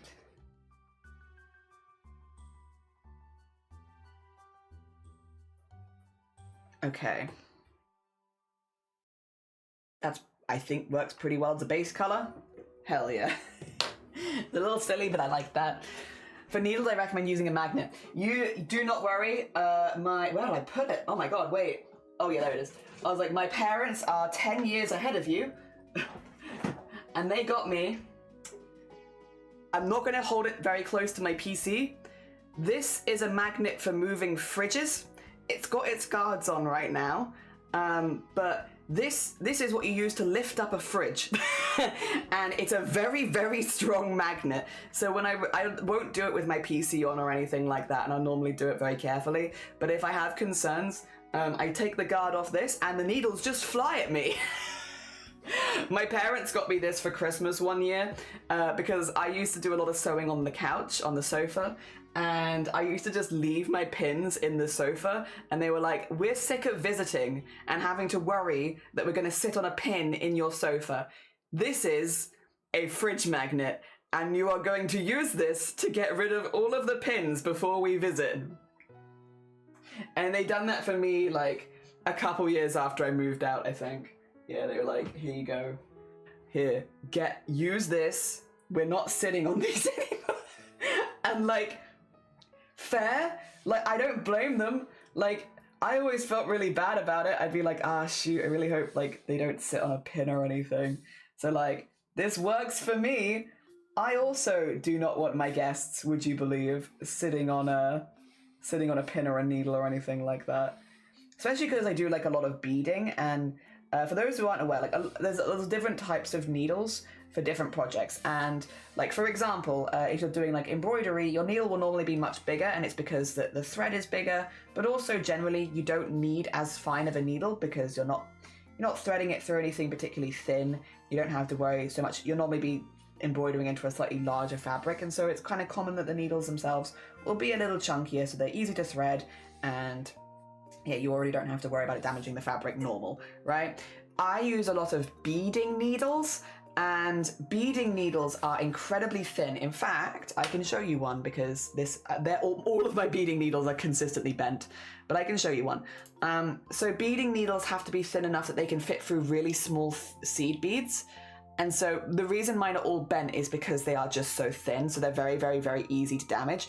Beading needles are notoriously very difficult to thread, so a lot of people don't like using them for anything other than beading because their head is so small on them, so it's very hard to thread them because that also needs to be able to fit through small seed beads.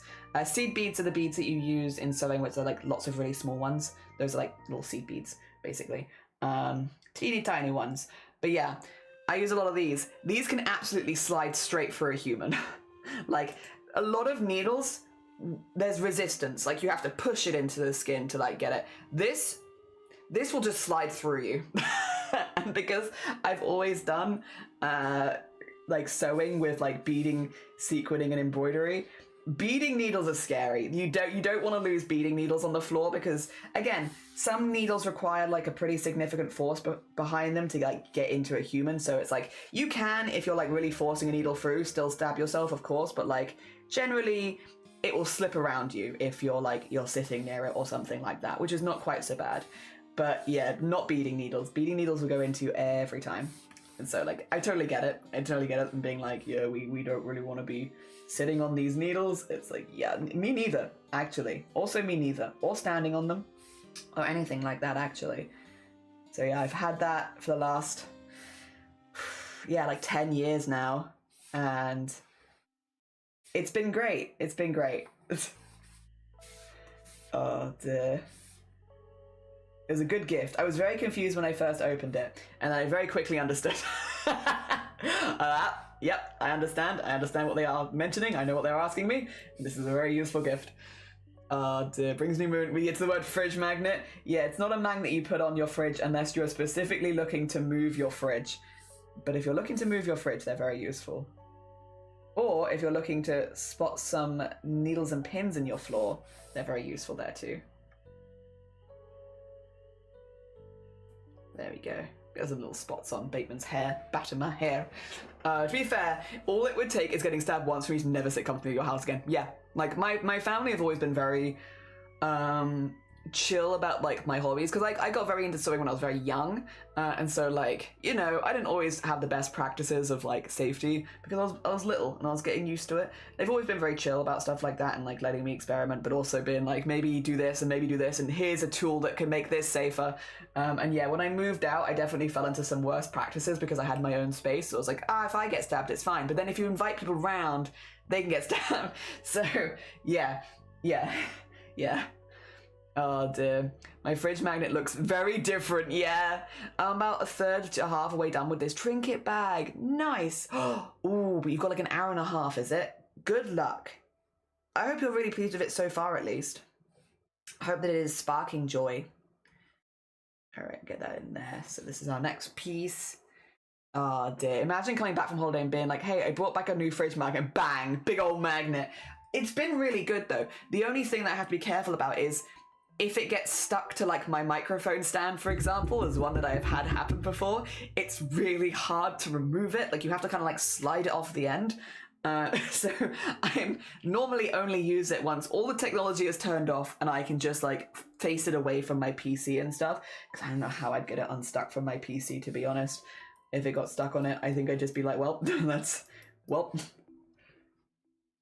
No, in reality, I'd probably just have to ask for some help, but I don't like asking for help for that sort of things. Like, I want to do it myself. Oh, dear. See, I tend to just be careful. Oh, dear. And so I love in very strong magnets. It is satisfying to, like, when you hover it over the carpet, you see things just, like, like twinging in it, and it's like it's a pin coming out. That is satisfying. It is satisfying to like hover it and just watch your carpet kind of almost move a little bit from the pins. Yeah, that's nice. Very satisfying. And it's nice to not feel like I'm about to step on a pin at any particular moment. Because I'm sure as crafters, many of us have had that situation.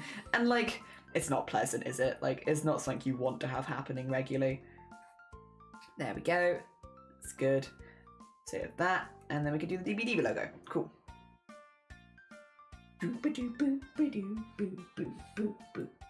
I think I want to do Bateman a blue colour, by the way. Probably like this blue. So with that in mind, probably this would be, yeah, we'll do this colour.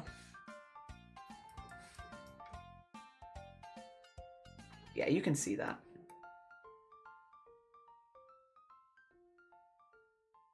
It is backwards. Oh, I could do it in red actually, couldn't I? Could do it in red. Yeah, we'll do it in the dark red, sure. And the Dead by Daylight logo is white on black, I believe. But this is, I think, still the vibes. The vibes get across. Yeah. Maybe not pure joy, but I'll be doing what I need it to. Though I should be weaving joy into it as I go. Hell yeah. I hope that maybe the last hour stretch is the most enjoyable crafting moment then. Yes, yes, yes. If the last hour can be the most fun, that'd be good. I mean, to be fair, it's nice when crafting projects gain momentum as they go anyway. Yeah. Wah, wah. Magnets knit PC is not a good idea. I agree. I agree with this. This is a fair statement. Also, thank you for the piss. Good morning. How are you doing, Pi? I hope you're doing good. Good morning, good morning. We have one more scrap creature to do after this one. And then we are done. We are done. I need to rush off.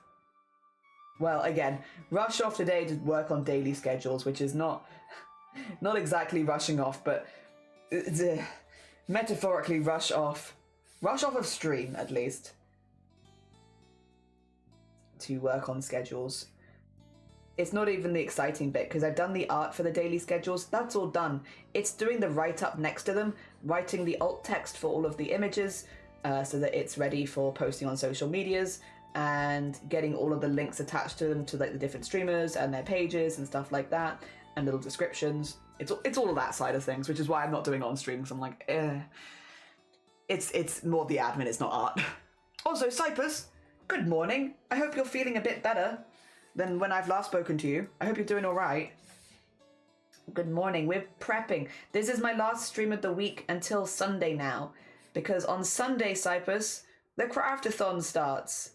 We are starting. It's nearly time. We'll be crafting for 10 hours a day, 6 days a week, making a whole wardrobe full of clothing. I'm so excited. Can you tell by the fact that I've said like 10,000 times today? I'm so excited. Now that more stuff is in place and I can see it like happening and going ahead, I'm like, yes, yes.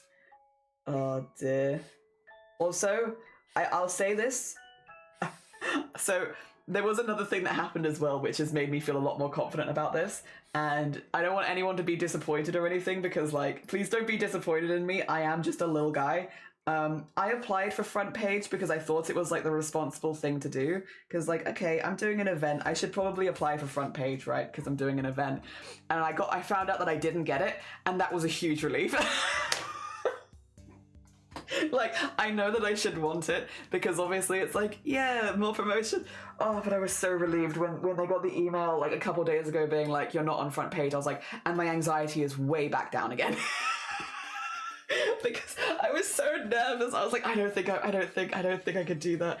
Like, there are times where I'm like a lot of the charity stuff, I'm like fine with talking about that on front page. That's not an issue, because I'm not talking about me personally, nor my, because again, I'm doing this fundraising for Top Surgery. It's a pretty big insecurity of mine. Talking about my insecurities on the front page of Twitch and fundraising for it.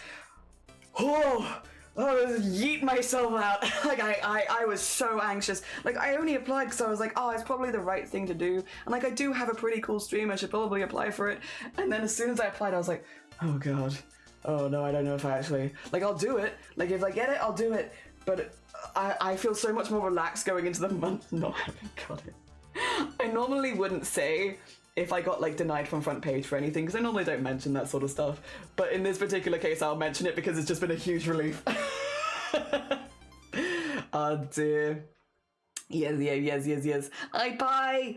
Oh dear, I hope you're well. Hey, Blapple. Oh dear, I'm doing a lot better. Then see you in Weedent. Oh, I'm glad you're doing a lot better. I'm glad things are getting better for you. Good. Oh dear. No, it's super fine to feel relieved about that. Yeah, I feel that front page is so scary. That's valid. Yeah, like I can do it for charity because like I prep myself ahead of time for charity fundraisers. I have my spiel. I'm ready to talk about it. I do also only fundraise for things that I am personally quite invested in. So normally I already have a pretty big basis of knowledge so that when people ask me questions and stuff like that, I'm feeling a really good place to respond. Like when we do breast cancer awareness stuff on the front page, I'm feeling very confident in responding to questions people will ask and sending people links to resources, to stuff like that. Like I've been doing that for years on and off stream. Like it's something where I have like a lot of knowledge and I feel pretty confident. So when I apply to the front page for that, like of course it's nerve-wracking because you're still in front of a lot of people, but I at least go into it feeling like with 99% of the questions people might ask, I feel like I can answer and it's not difficult for me. Whereas this was like, I don't want to answer. And like, if it's about sewing, that's fine. But like, if it's about me personally, I'm like, ooh, I am, I don't know. It's different. It's different, innit? It's different. So I was like, I'm secretly very relieved. Big move something like that is incredibly understandable. Yeah. Like, again, when it's for charity, it's fine. I prep myself, and I'm normally, again, only fundraising for things where I have some personal investment in it for one reason or another, which is why we like do fundraisers for breast cancer awareness, why we've done fundraisers for LGBT causes, and like Starlight, for instance, because I was also a hospital kid. So these are all like things where I have, I guess, like, I feel pretty well equipped to talk about them. And I know that I should be well equipped to talk about me, but I find it quite awkward to talk about things that make you feel insecure. I think it's a very, well, no, I don't think it's just British. I think there's a lot of cultures that have this where it's like you don't talk about the things that make you feel insecure in front of other people, you know? That kind of mentality, which what I will say, I do think the younger generation have done a really good job of starting to break those walls down a little bit of like, you know, how they will have like pages where they talk about the things, like they don't just show the best part of their life, they also show bits that they maybe struggle with and stuff like that. I think the younger generation have done a really good job in some ways of like breaching some of those more difficult topics, but unfortunately, I'm trying to get better at it, but still very much in the mindset of like, if something makes me insecure, don't tell anyone, which is not always the most like positive mindset to be in, because then you can't ask for help from your friends and stuff like that easily. But yeah, I'm get better at it than I was, but I still think doing it on the front page of Twitch would be a step where I'm like, ooh, that might be, baby steps. Not, there's a big step. And again, if I'd got there, I would have done it, but I would have been terrified. Also, Borida, have a lovely lurk, Emily, take care of yourself.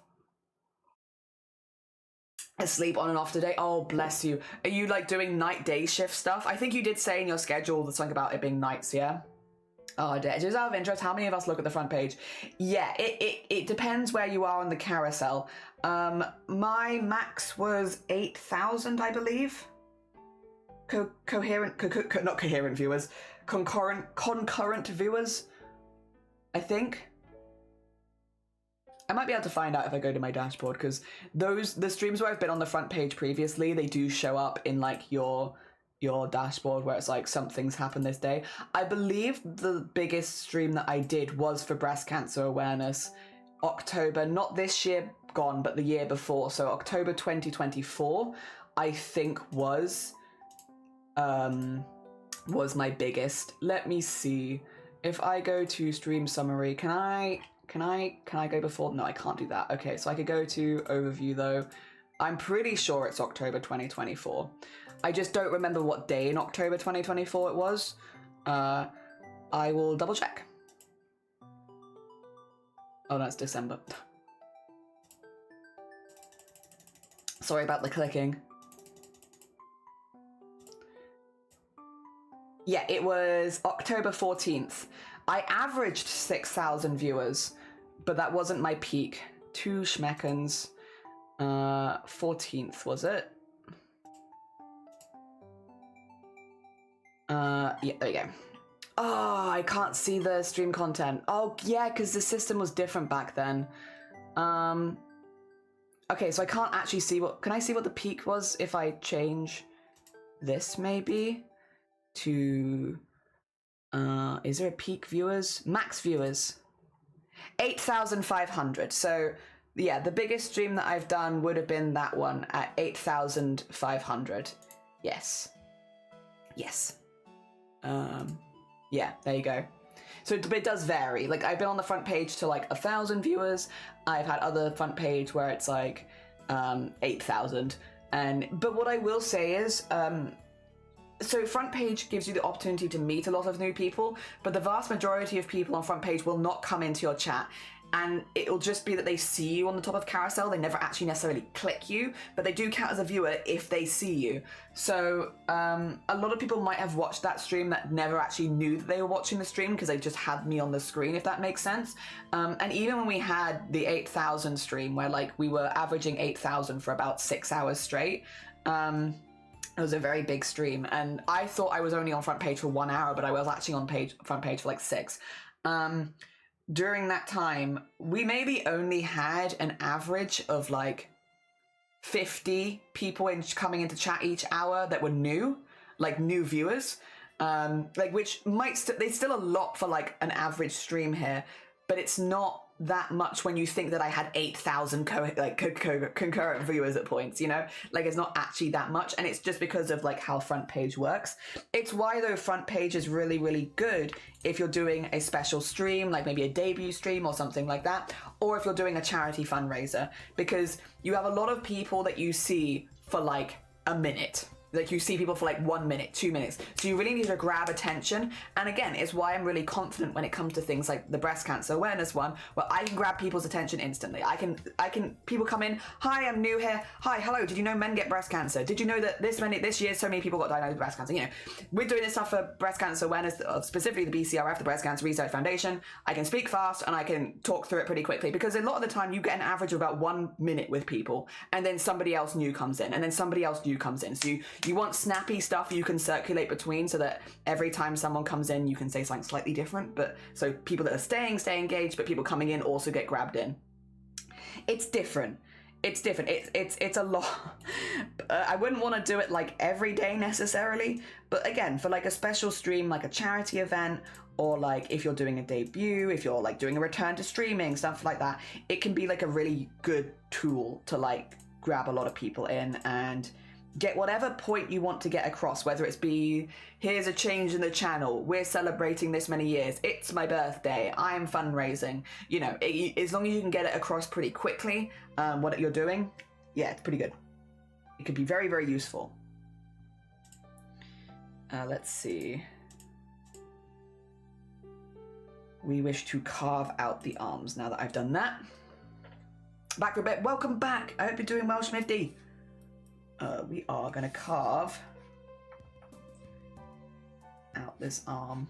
This is a Bateman one, Shifty, because I tried to think of the 2 people that were least likely to have PNGs, that I could also be like, I know this person well enough to make art for them if they haven't responded. And I was like, Bateman probably doesn't have a PNG, and probably Katz doesn't have a PNG, and I feel like I know them both well enough where I was like, I could probably make them something. So this is our Bateman. Fatima scrap. Ah, dear. I work on night shift, but I haven't been on night shift for a few months. Bless you. Okay, fair. Yeah, I think I saw you mentioning in your Discord something about night shift. I hope, yeah, it goes as easily as possible for you. Heck.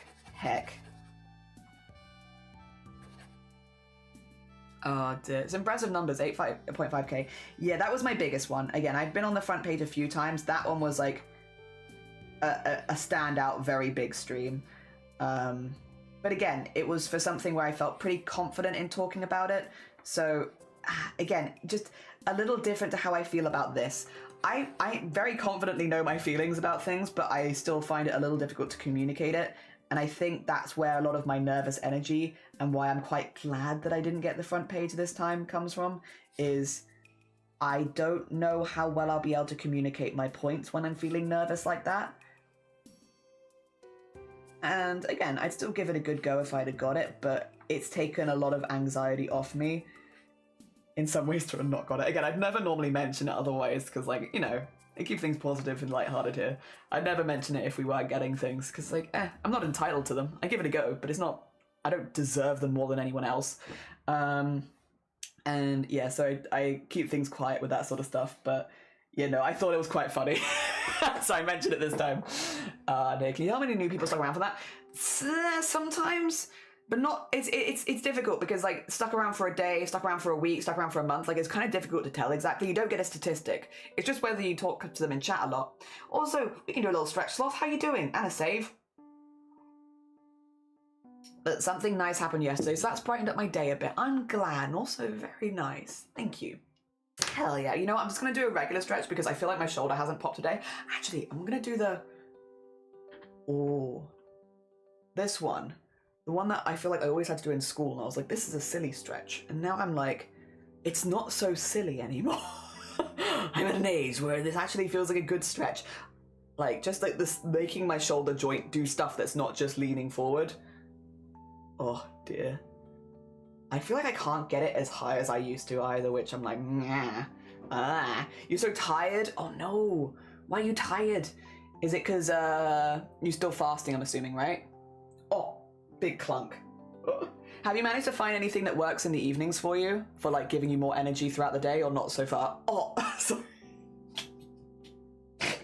Excuse me when I just, like, knock my shoulder out while having a conversation. This one's going pretty intense, I will say. I don't think it's popping up in mic, thankfully. But that, like, oh. Why are you clunked so bad? Oh my gosh. Well, I guess I needed it. Okay. Thank you for the stretch. Apparently I needed it more than I thought. I was like, yeah, you know what? We haven't done a big shoulder stretch today yet. Oh. Gosh. I don't know if I was prepared for that. You went to bed at 2? Okay. You know what? That could also be it. Sloth, did you know I go to bed at, like... I go to bed at, like, 10 p.m. I always feel like whenever I say goodnight to people, because there's a few people I watch in the same time zone, yourself being one of them, it'll be, like, 10 p.m. I'll be like, I'm going to bed, and I'm like, I wonder if they believe me. But, like, I'm such an early to bed person. It's because I'm getting up at, like, well... either 5 or 6 in the morning, and I'm like, I need a good night's sleep. If I'm really tired, my brain wanders all over the place. I need good sleep to the good basic basis for the day. But whenever I say, like, good night at, like, I'm like, I'm leaving a, like, heading out, take care, and it's like, what? 10 p.m. I'm like, I wonder if they think they must think I'm old. Must think I'm old, that's what it is. Ancient. Oh dear. I'm really tired today, but it's also kind of my fault. I couldn't sleep because I kept thinking of curses for my players. I mean, that's a pretty good reason not to sleep. You know, I'm glad it was because you were excited about something and not because of, like, discomfort or, like, a bad thing happening. I'm glad it was because you were excited about stuff. Although I am sorry that you also haven't slept well. Oh dear. I actually feel a lot more awake than I did yesterday, which is nice. I had a slightly larger breakfast, and that seems to have helped a little bit. There we go. Then again, I'm a simple person. I'm like, feed, and then I'm pretty good. Although I did have a sad cup of tea this morning. A sad cup of tea. And then I had to have a second cup of tea, so I had a nicer one. And then I actually had a third cup of tea, thinking about it. So I've also had 3 cups of tea, which also might be why I'm feeling kind of awake. The first one was sad, the second 2 were nice. So maybe it's a mixture between getting a good night's sleep and also having drunk 3 cups of tea. Oh dear. Who knows? Who knows? Could be anything. That means the one on my desk is now my fourth. Well, oh dear, not Mr. Potato Head. You can't just rip your arms out. Watch me. I'll make content out of it. I love you too, but the curse is made up for it. Hell yeah. I'm glad the curse is made up for it. I'm glad. I keep wondering if spider season's coming soon, because sometimes I hear rustling at night. But then I'm also like, it could be many things. But it could also be the spiders. I don't know. I don't know if the spiders are coming back. Is it spider season yet? It's probably nearly spider season. The evil of giving your Loki child the wand of wonder. Oh dear. Good morning as well, Mika. Hope you're doing well. Good morning. Sad cup of tea. Yeah, it was not very nice. I think it still had dish soap in the mug or something. Like there was like a remainder of soap or something. And so when I drank the tea, I was like, this is not a very nice cup of tea, because I think there might have been like something in the mug, like still soap in the mug from where I made it. Or like, you know, like the powder or like the end bit. It just felt like there was something in there, and I was like, yeah, this is... It was my first cup of the day, and I was like, this is not ideal. This is not what I wanted. There we go. Yeah, that. I actually don't know what colour Bateman's eyes are. I could make them red, I suppose, but I feel like that might look a little evil. Yeah. Yeah, maybe we don't do that. Oh dear. You know spiders, good lord, how big? Oh, they're big. So, there's an official name for them, but I don't know what they're called, because they're about yay big. So they're big enough that they can, like, move plastic bags and stuff like that. They are called house spiders here, but they're also the fastest spider in Europe. So they're really, really big, and they're really, really fast. So when they're moving around, they move things in the house, because the size of them and also the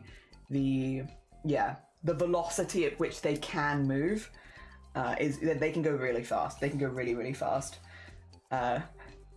Sorry for anyone who doesn't like spiders, by the way, who is listening to this in horror. My bad. Yeah, they are truly creatures. Truly creatures. They're not dangerous, like Australia and like other, like Asia has big spiders that can also cause damage.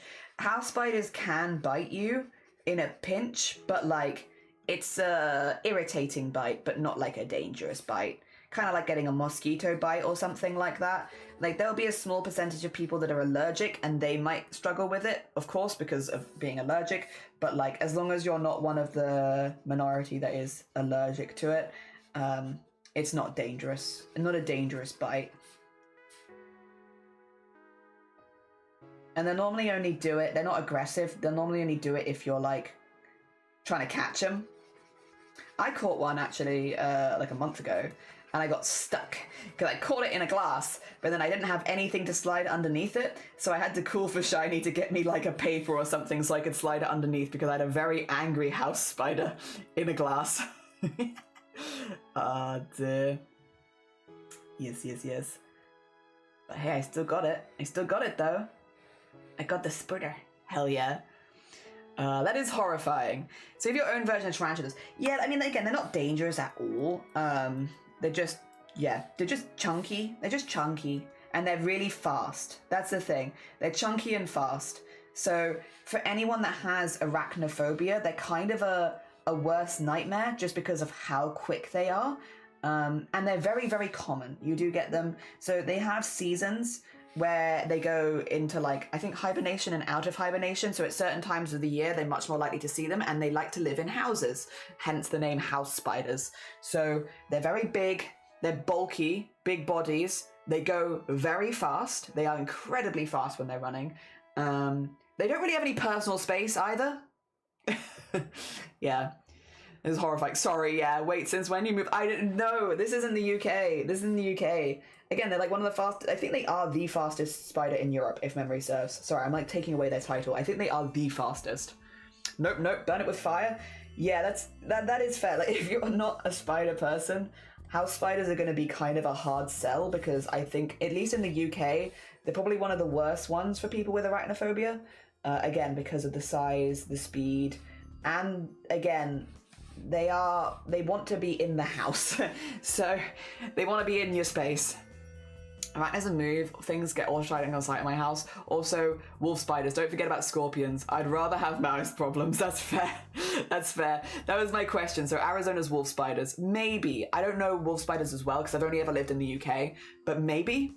Oh dear. Potentially. Have you heard of housewives? Let me introduce to house spiders. Oh no. Yeah, when I grow up, I want to be a house spider. Yeah. House husband? No.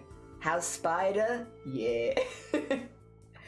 I will say I don't have arachnophobia, which you can probably tell by the fact that I catch spiders in jars.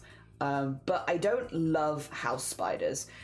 It's something about, because again, they're nocturnal, they're more active at night, and the fact they move things around, they're like one that I just don't deal with in the house. I don't like them because they'll wake you up at like 2 a.m. moving plastic bags around your room, and that's terrifying because again, they're big enough where it sounds like there's someone moving stuff in the room with you, which is very unsettling. So it's not so much about the spider or how they look, it's about what they do, and I don't like that. I don't like that. Dear. Don't have the problem in my area, there's usually more on the edge of town sort of thing. Fair, fair. Not a problem where I am, gratefully, but I never moved to an area where it could be an issue because of them. I think that's also fair, like move places where you feel comfortable, and if that's going to make you feel instantly uncomfortable, I think that's super fair. Come on, new term, non-binary term, yeah, I'm going to be a house spider. You have housewives, house husbands, and house spiders. We have house spiders here in Finland too. Ours only live in houses, they won't survive in the wild. I think ours can survive in like sheds and stuff like that, but they are really big and prefer to be inside houses. They also specifically like tubes and like small spaces like tunnels. So if you have like toilet paper tubes that you leave in your bathroom, a house spider might make a nest in one. Yeah. If you have, I'm sorry if that's terrified anyone. They like little tubes and corners and such. Yeah. Oh dear, we have small spiders, daddy long legs are common, but I do have 2 tarantula pets. Tarantulas are weird. They feel like toys. When I've held tarantulas, they feel like plastic toys. But I think it's because of the little spikes on their thing. Something about them feels like plastic, fluffy, like a plastic toy with a layer of fluff over it, to me at least. I do have silvery blue tarantula living in the walls of my apartment, and I'm assuming she let go on purpose or she escaped. I mostly deal with the invasion of See, we don't have roaches. Like, any kind of roaches here. We don't get them. Roaches kind of, I feel like I don't know how I'd feel about them because I've never seen one in real life. Maybe it'd be fine. They also seem like a bug that really invades your personal space, which are like not my favorite. I don't mind bugs too much, but I am very much a like, that's your space, this is my space, you know? And roaches always struck me as a bug that didn't really understand social space or personal space even. Like they don't mind getting close to humans, and that I personally find a little off-putting. Okay. And then just, sorry, I just need to like alter it a little bit. So we have this here. It's close. I can probably put this here. And that looks pretty good. And then I'll just alter the other one separately. I just wanted to make sure oh, not that one. Oh, I guess I could do that one. I just wanted to make sure that I did the hair shrinking at the same time, because otherwise that's looked a little weird before. There you go.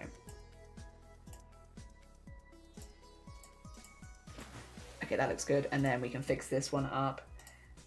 And then I also need to make the base the right color again, because it's not blue and it should be blue.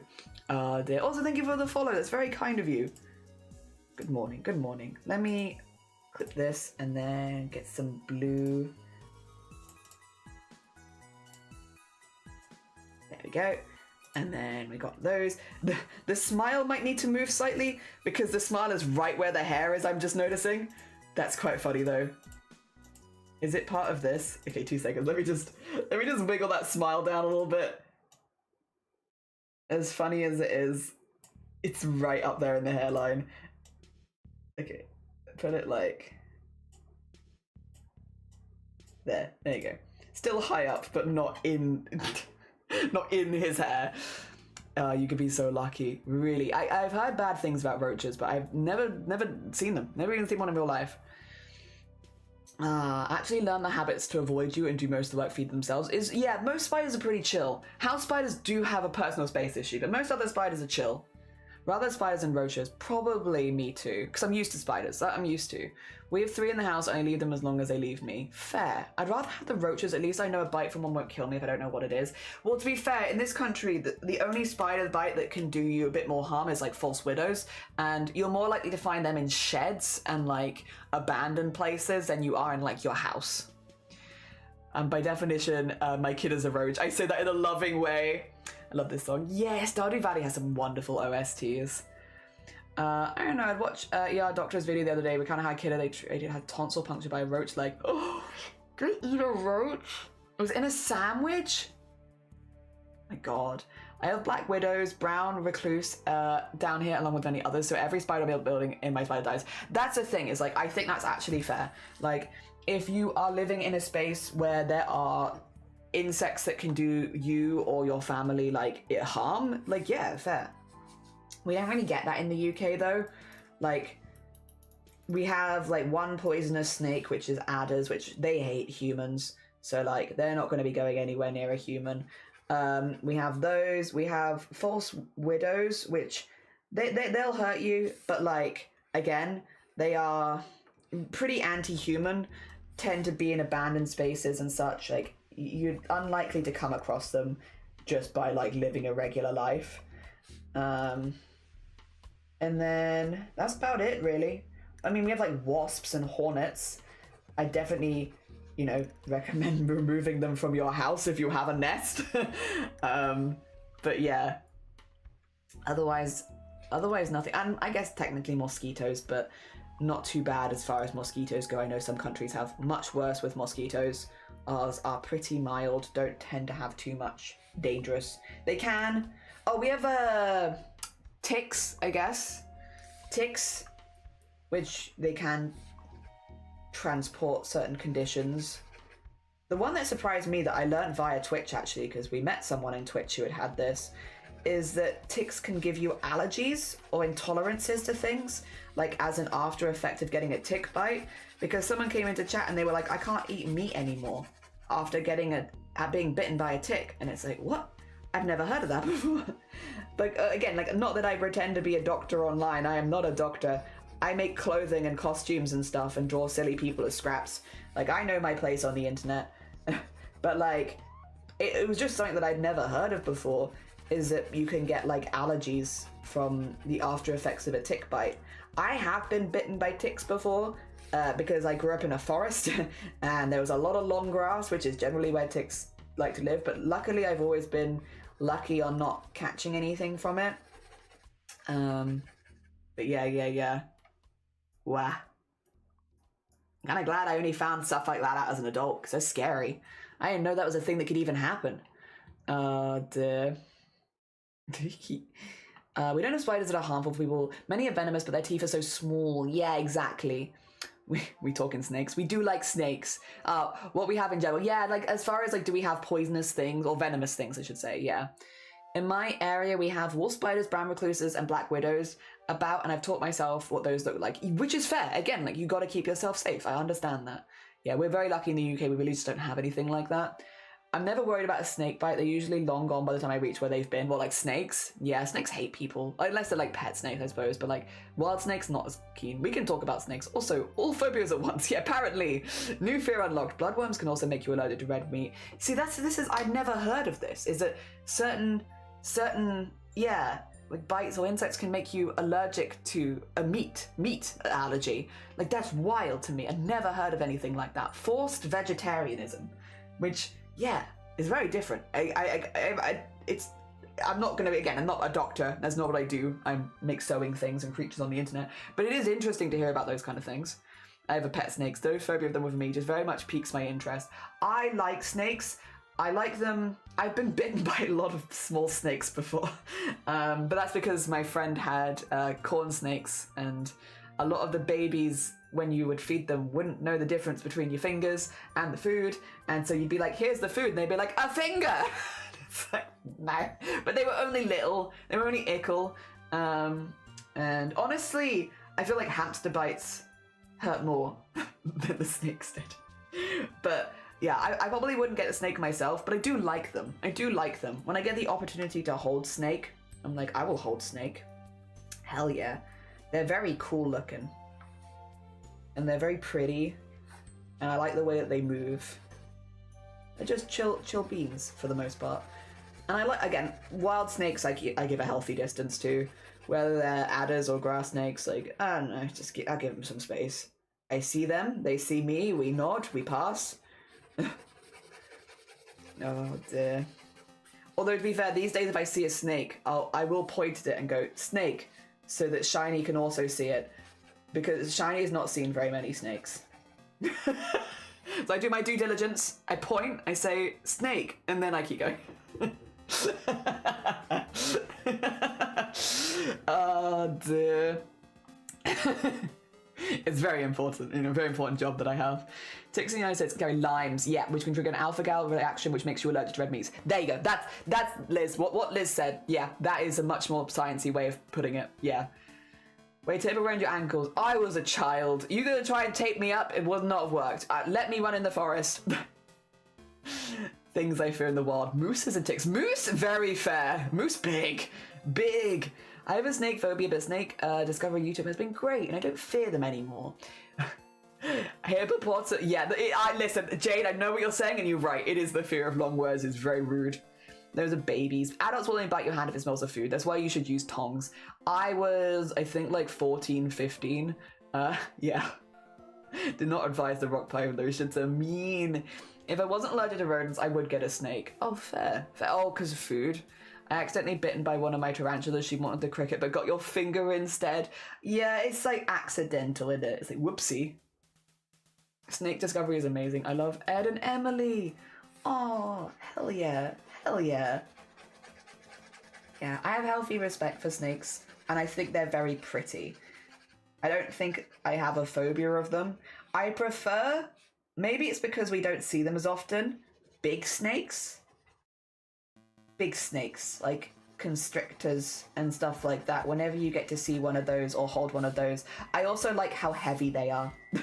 I have held a couple of constrictors, and I always like that moment where you're like, oh, why do you weigh 10,000 pounds? And then you remember it's like one big muscle. But I like that moment where you hold them and it's like, dang, snake hefty. There was a really cute one that they used to sometimes, well, they probably still do, but post-pandemic, things have, obviously a lot of stuff have changed, where they used to do like, basically to help people learn more about the snakes in this country, but also more about snakes in general.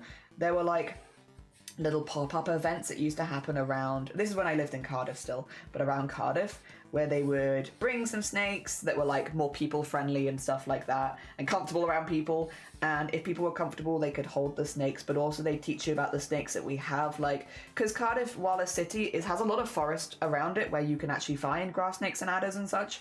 And they teach you about the different snakes and like what to do if one of your dogs get bitten or something like that. And it was really interesting, and I like that. I don't know if they still do that kind of stuff because I don't live in the area anymore, and also I do think the pandemic shut down a lot of stuff like that.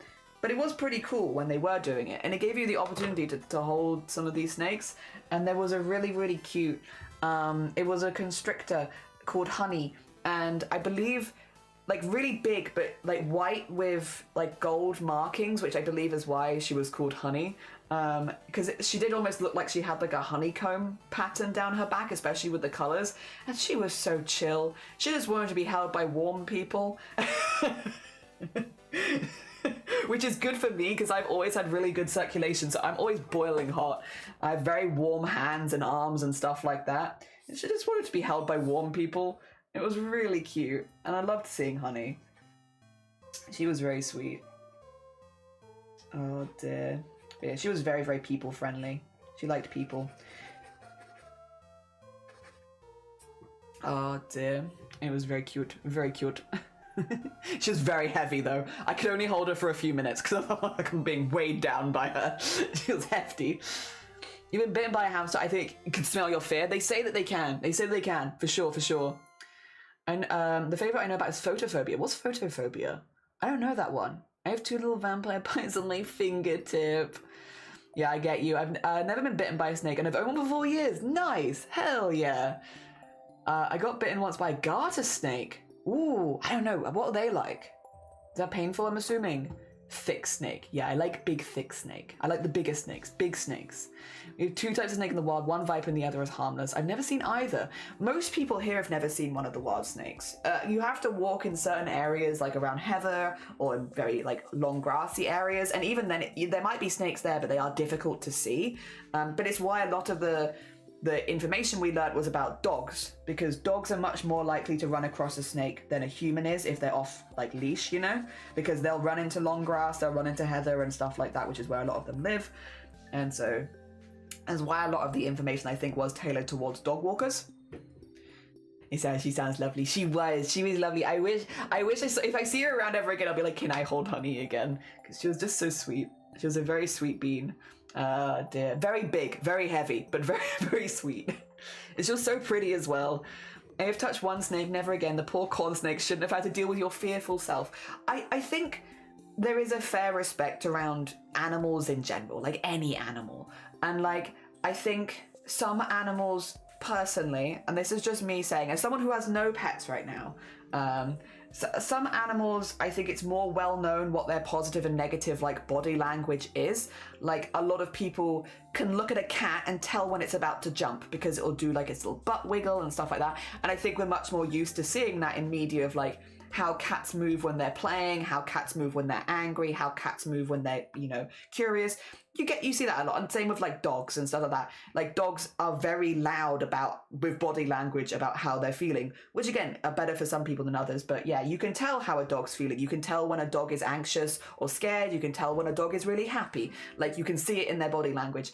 I don't think creatures like snakes and spiders and stuff like that, we get as much just casual like learning information about what their body language is and what it means and if they're happy or upset and stuff like that, which makes it much easier to be afraid of them because we don't know what they're thinking or how they're feeling, right? And not only that, obviously snakes and spiders are relatively villainized because they can be poisonous, or not poisonous, venomous. I always get those two mixed up. Maybe poisonous as well, but definitely venomous.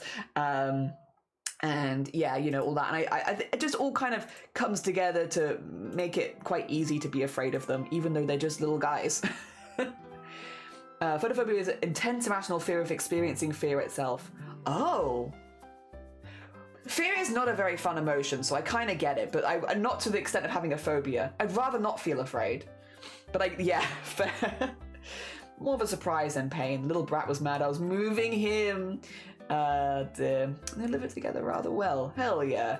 Been living in areas where there are snakes. I've still never seen them. We used to get them around the house, but so I've seen them quite a lot. But again, I lived in the middle of a forest with lots of long grass, so they would sometimes come out of the forest into our garden. It'd be like, there they are. You can actually find snakes in the grass and bushes around the canals in London. I watched a video of someone showing where they can be found close, but nobody actually notices or see them. Well, yeah, because they hate people. I'm like, fair, valid. Same sometimes. Someone's doing some construct. Oh, Lanka, I hope you're okay. Yeah, my condolences, genuinely. I hope it doesn't last long. And hi, Slarrel, good morning. I have a rational, respectful feel of horses. They can be really dangerous. No, I think having that kind of respect for all animals is good. I think sometimes people don't give enough respect to pets and such, like respecting their space, or, you know, that they also have limits and boundaries and don't always want to be there and stuff like that. I think it is good to have a healthy respect. And yeah, a horse kick can do a hell of a lot of damage. Oh dear, so good to be respectful of it, for sure. I know what spiders is. They will hiss and raise their upper limbs to be like, no, stop it. I understand, we don't get taught body language at all, which for sure just adds to the fear people have. Because yeah, and if you can't read their body language, you're gonna think they're unpredictable, because it's like, I can't tell what they're thinking. And so snakes are unpredictable because they're just suddenly biting you, and it's like, no, not like they might have unpredictable times. I'm sure there are some snakes that are more predictable than others as well, but like in general they probably are sending body signals or just general like stay away signals, and then if you're not listening to them, then you get like a little warning bite. Oh dear. Yeah, the only times I've been bitten by snakes is when I've been feeding them. And they were babies, so they just didn't know. And again, they were just little babies. I think hamster bites probably hurt more than the snakes did because of how small they were. Trichlophobia, yes. Other than I'm mostly average in fears, I think I've heard of trichlophobia from quite a few people actually. Maybe especially in the art group of people like being like, I don't like this because this is starting to like, you know, feed into this for me. I have a friend who is really afraid of being bitten by a horse, but like they've got massive teeth, and so like fair, I kind of get that. My fear of snake has gradually been curbed thanks to cute online snake. Yes, have you seen? They have little hats and they have birthday parties, and it's like their little faces. They're so cute. Yeah. I also like how like snakes have so many different face shapes with the different species and stuff like that. It's so cool. There's some really cool ones. There's some cool faces in there. Oh dear. Afraid of snakes, look for tofu. I've seen tofu. Tofu the snake is so cute. Oh dear, such a bitey boy. Oh dear. Having been nipped by them, can't blame them. Also, Slarrel, thank you for the heckin' 25 stream streak. Yippee! Thank you. That's incredibly kind of you. Thank you for sticking around so long. I appreciate you. I appreciate you. Also, I think we finished a Batima. There we go. Let me just... Oh, no, you stop doing it. My spinny wheel is very iffy, but everything else here works. I think that looks pretty good. That looks pretty good. Let's get that in the folder. Save it. And then we have one more to make. Okay, cool. We can do this.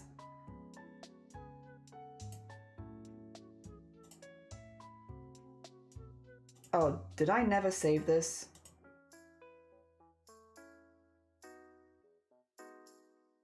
Wait a minute. Ah, bugger. Have I done it now? Have I done it now? I might have accidentally saved this over the top of the base. Let's see. Shall we? Let's see. If I open the recent... I just never saved it. Yes. Hey, I just never saved my work the entire time I was drawing it. Fantastic. Ah, that's good. That's what I like to see. Oh dear. Yeah, oh wait, is it in hair in places it didn't be? Oh.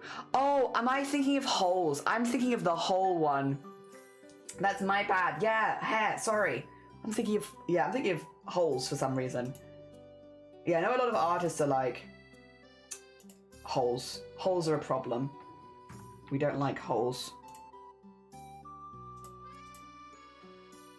I like holes, personally.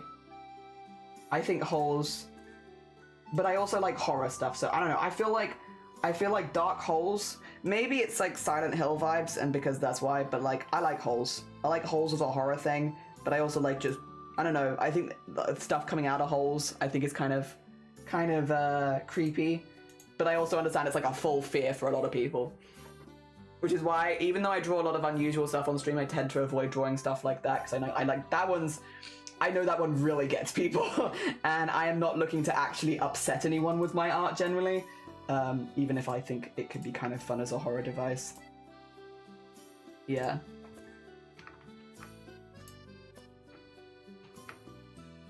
There we go. You get little silly scrap Bateman in there. And then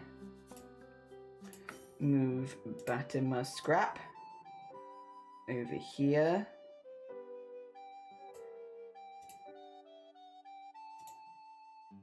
Okay, cool. And then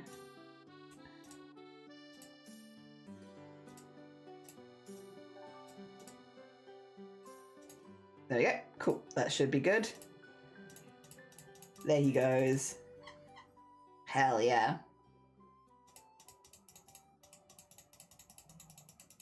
Cute, cute. Oh dear. Venomous snake head shapes look like tomcats' heads to me, and that is how I know which ones to avoid. The thin cheeky boys are the non-scary ones. Relief, yeah, big relief. They are sound, are spelled super similar. So yeah, I probably just, see two words and like, yeah, I was thinking the whole one. Please can we add I like horses and jelly quote? No, no. There was, as on the context it could sound a bit weird, but like with the context of we're talking about like people's different phobias and the things people avoid, holes is a big one. A lot of people really don't like holes, and like a lot of artists I've seen like drawing things are like, oh, this is getting a bit close to like triggering that feeling of holes that I don't like. And like, oh, that's Bateman, sorry, I'm scaring myself for no reason. There you go. Back to here again. It's Sloth is a VIP now, so Sloth does have the ability to add quotes, which is a little scary, but I don't think Sloth knows how to do it. So I think it's fine. A lot of them, the VIPs all have the ability to add quotes, but I think most of them don't know how to add quotes, and I'm not gonna teach them. You do know, but you like me? Oh my god, are we friends? Oh my god. Yippee. Oh dear. Or is this something you're gonna hold over my head? Like, Jelly, in the collab, you'll be like, remember that time where I didn't add that quote that was really bad for you? Be nice to me. Oh no.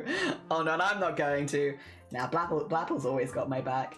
Alright, let's save this one as... This is our last one, by the way. This is the last of the scraps. Now, if you didn't get a scrap, I'm sorry. I'm sorry. I made as many as I could, and I first come, first served as far as responses went. But... Oh, oh, okay, that's fine. However, I will be offering some commissions for scraps. They're not live right now. You can't redeem them, but you will be able to. Alright, mister. Alright, roll up my sleeves. Alright, I see we've chosen violence today. Oh dear. Yeah, the last one I want to make today is for, oh my god. Oh my god, Chelsea! What the heck? What the heck? Grilled cheese, if you please? Well, we don't have any grilled cheese, but I could offer you bulldog carbonara. Oh dear. How was your stream? I hope you had a really, really good one. What did you get up to today? I got the small one. Thank you for doing the big one, Blapple. I appreciate you. Welcome on, Leo and Jason and Tired and Kev and Chelsea and Nick. Hi, Nick. How you doing? And Leo. Raid distraction, actually. And Shine and Chris. Good morning. How are you all doing? I hope you're all doing well. And Ray. I love this little guy. If you love this little guy, do you love my army? These are all Twitch streamers. Okay, right. Let me do first of all, Chelsea, if you need to go run, if you need to go eat, sleep, drink, self-care, do any of your post-stream care, please do. You're super welcome here, but if you do need to go look after yourself, we'd completely understand. For anyone who's new here, hello, hi, my name is Jelly. Just as a heads up, this is an 18+ chat, so if you are under the age of 18, I will have to very politely ask you to leave. As far as what we're doing here, next month we're doing a craftathon. We're actually going to be fundraising for top surgery for the entire month of March, and during that time I'm streaming 10 hours a day, 6 days a week, and we're going to be sewing, making a whole wardrobe full of clothing, because that's what I do. I do a whole wardrobe. I do sewing, tailoring, beading, sequinning, all that kind of stuff. We do a lot of dressmaking here, and yeah, so for the whole month I'm inviting streamers to join me to try dressmaking and give it a go, especially if you're always someone who's wanted to do sewing but never had the chance to get into it. So every single one of these streamers here is a streamer who we've turned into a PNG, so if they want to hide their face on the day of the collab, they can. We've made you a little PNG tuber that you can use instead. But if you want to show your face, you absolutely can.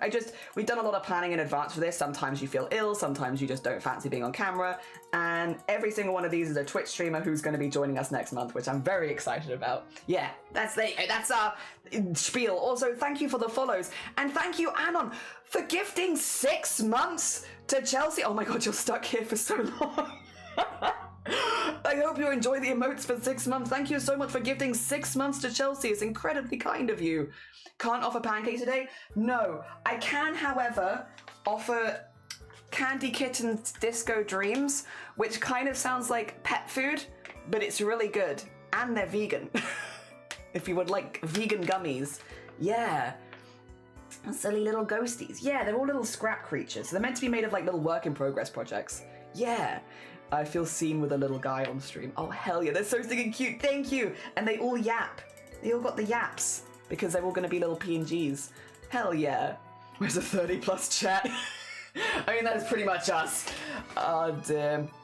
Many, many more in the army since I was last year, and they're coming out great. Thank you. Yeah, so today's my last day making them, and then I'm going to be taking the next 4 days off streaming to cut out all of the fabrics and like iron all of my patterns and get everything ready, because we're going to be sewing back to back to back to back pieces, and I'm not going to necessarily have time in March to do all of that sort of thing because, again, we're just going to be doing so much sewing. So yeah.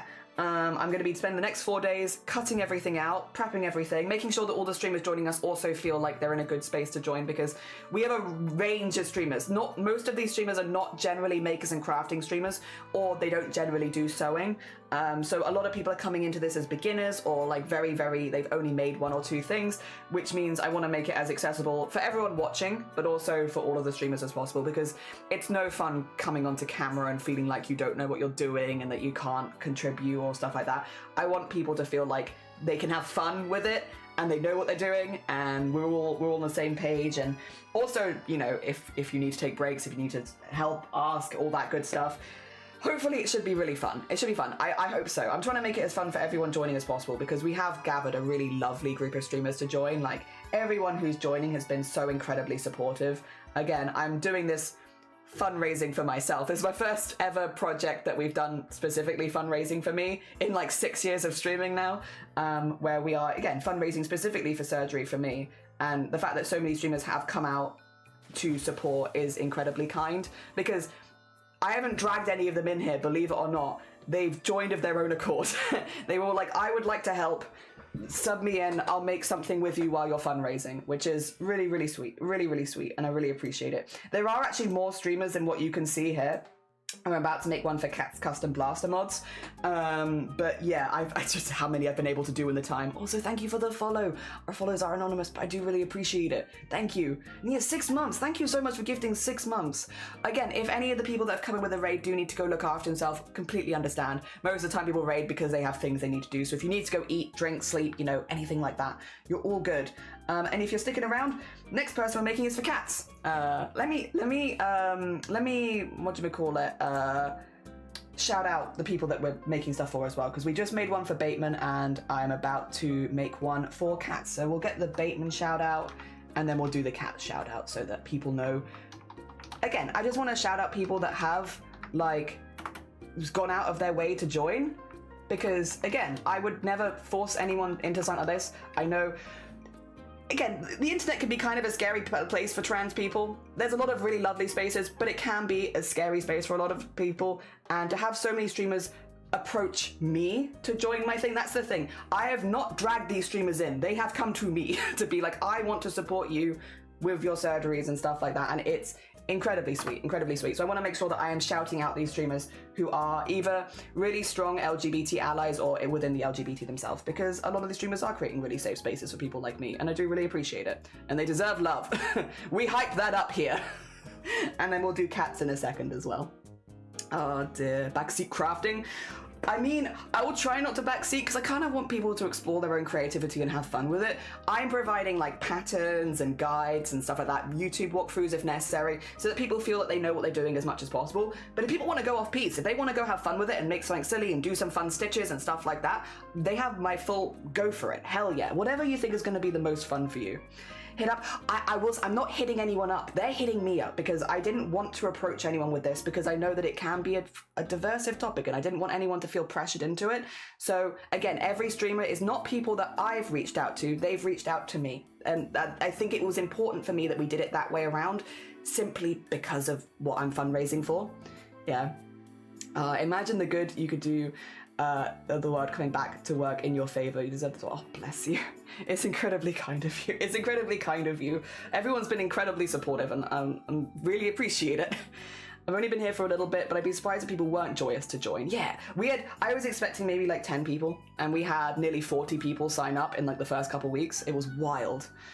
Would be fun to learn. Yeah, if you've ever wanted to make clothing, actually, then let me just mention this for everyone who's joining in. A lot of people, time zones, won't be able to make the streams. They have their own stuff going on in March, and that's super fair.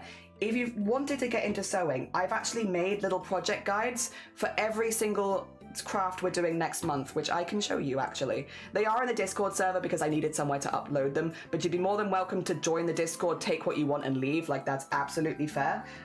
In the Discord server we have a March Craftathon 2026, and in there is materials lists, and I've written a PDF with like basically the materials that you need for every single one of the craft projects we're doing in March, and you can download any of them. Some of them also have links to sites which I might recommend you to buy stuff. Some of them also have links to free patterns that you can use to make if you don't have a pattern, or to YouTube tutorials so that you can sew along with a YouTube tutorial if you can't sew along with the stream. And yeah, I have this for every single one. So within the Discord there's like, for instance, on March the 7th we have making a simple sweater, and then here I have the sweater making materials list. We have bleach painting with sloth and the stuff that you'll need to do that. And then we have making a cross-stitch pattern with Saki and what you'd need for that. It also includes, again, links to the streamers that I'm collabing with, so that if you are looking for more LGBT positive spaces in Twitch, here is a list. And again, if you wanted a full list of the streamers, we have a full list of them here.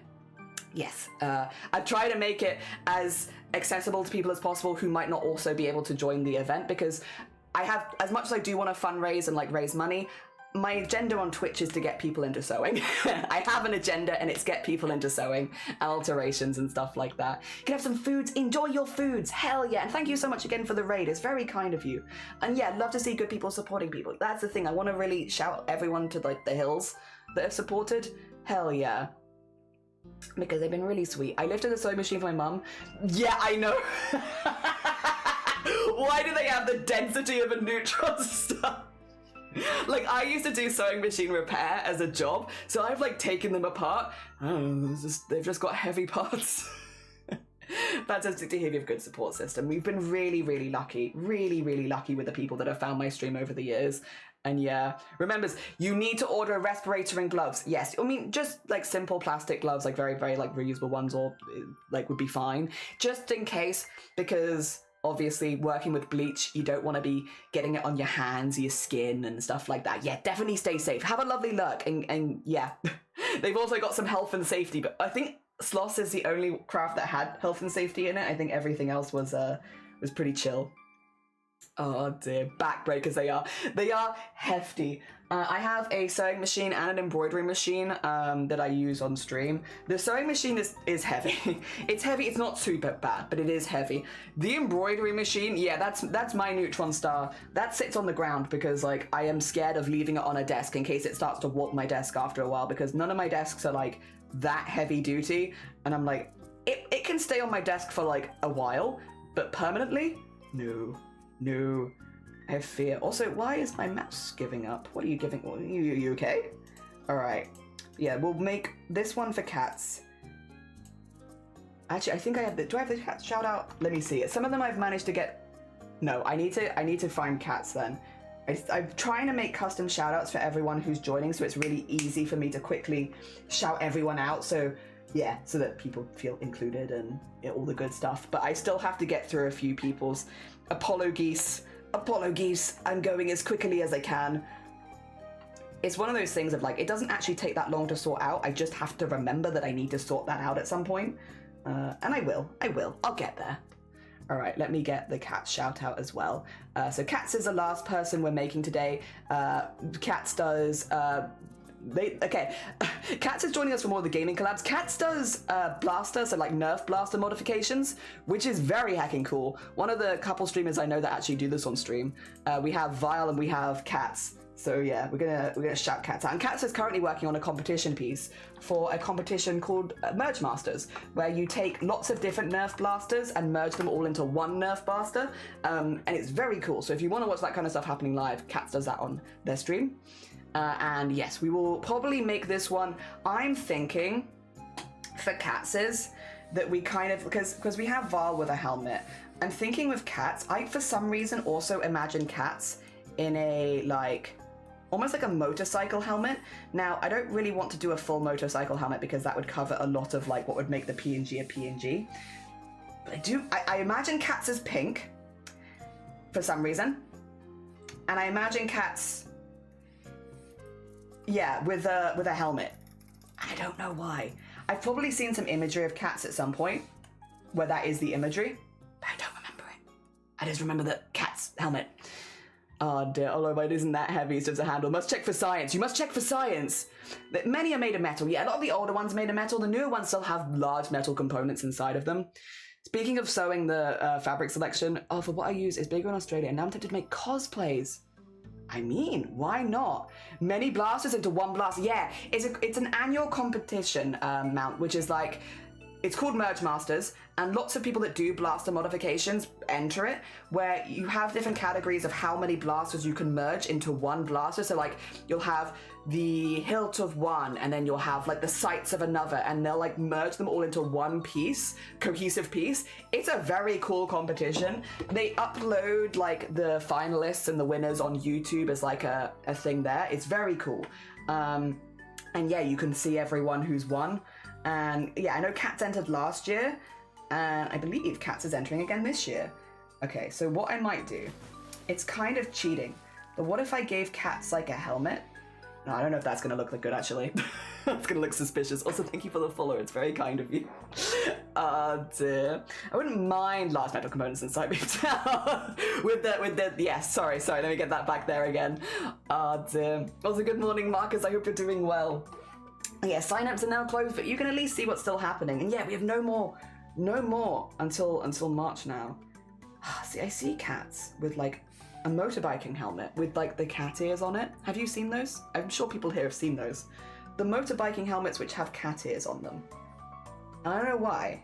Actually, I think I do know why. I think it's because Cat's name is Cats. But that's how I see cats. Is like the motorbiking helmet. I could do it like this.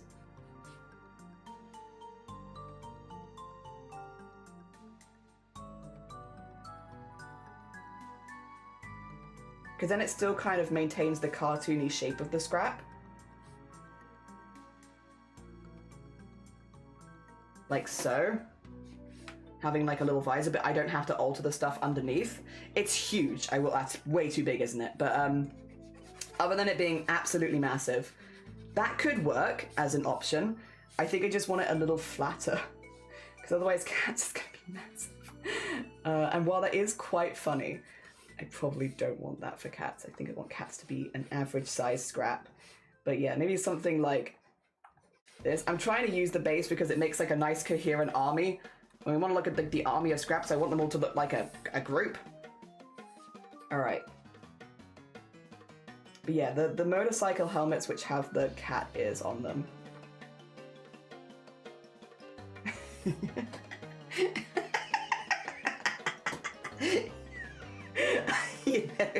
you know, this might be what I'm looking for. Oh, Cats is gonna wake up and be like, Jelly, what the hell? what have you made me? I've made you an astronaut, Cats. I'm sending you to space. Debate on the suitcase anyway. What's a full body Chica costume? Oh, that is a big costume, but that would be cool. You are. Miss your streams until then. That's fair, Marcus. You're all good. You're all good. Do not worry. There is no pressure to be there. I'm trying to do like a set of streams that are going to be like really fun for the community, but at the end of the day, they're not going to line up with everyone's rotas, and that's all good. You're all good. I hope you have a lovely March though. And Dan, good morning. Welcome on in. I hope you're doing well.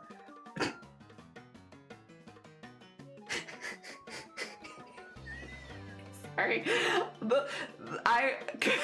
I love drawing people that I kind of already know, because there's something just so silly about like when you're drawing them, you're like imagining like, I wonder what their response is going to be to seeing this. Very fun art, fun way of doing art. Draw people you know so that you can imagine their responses later.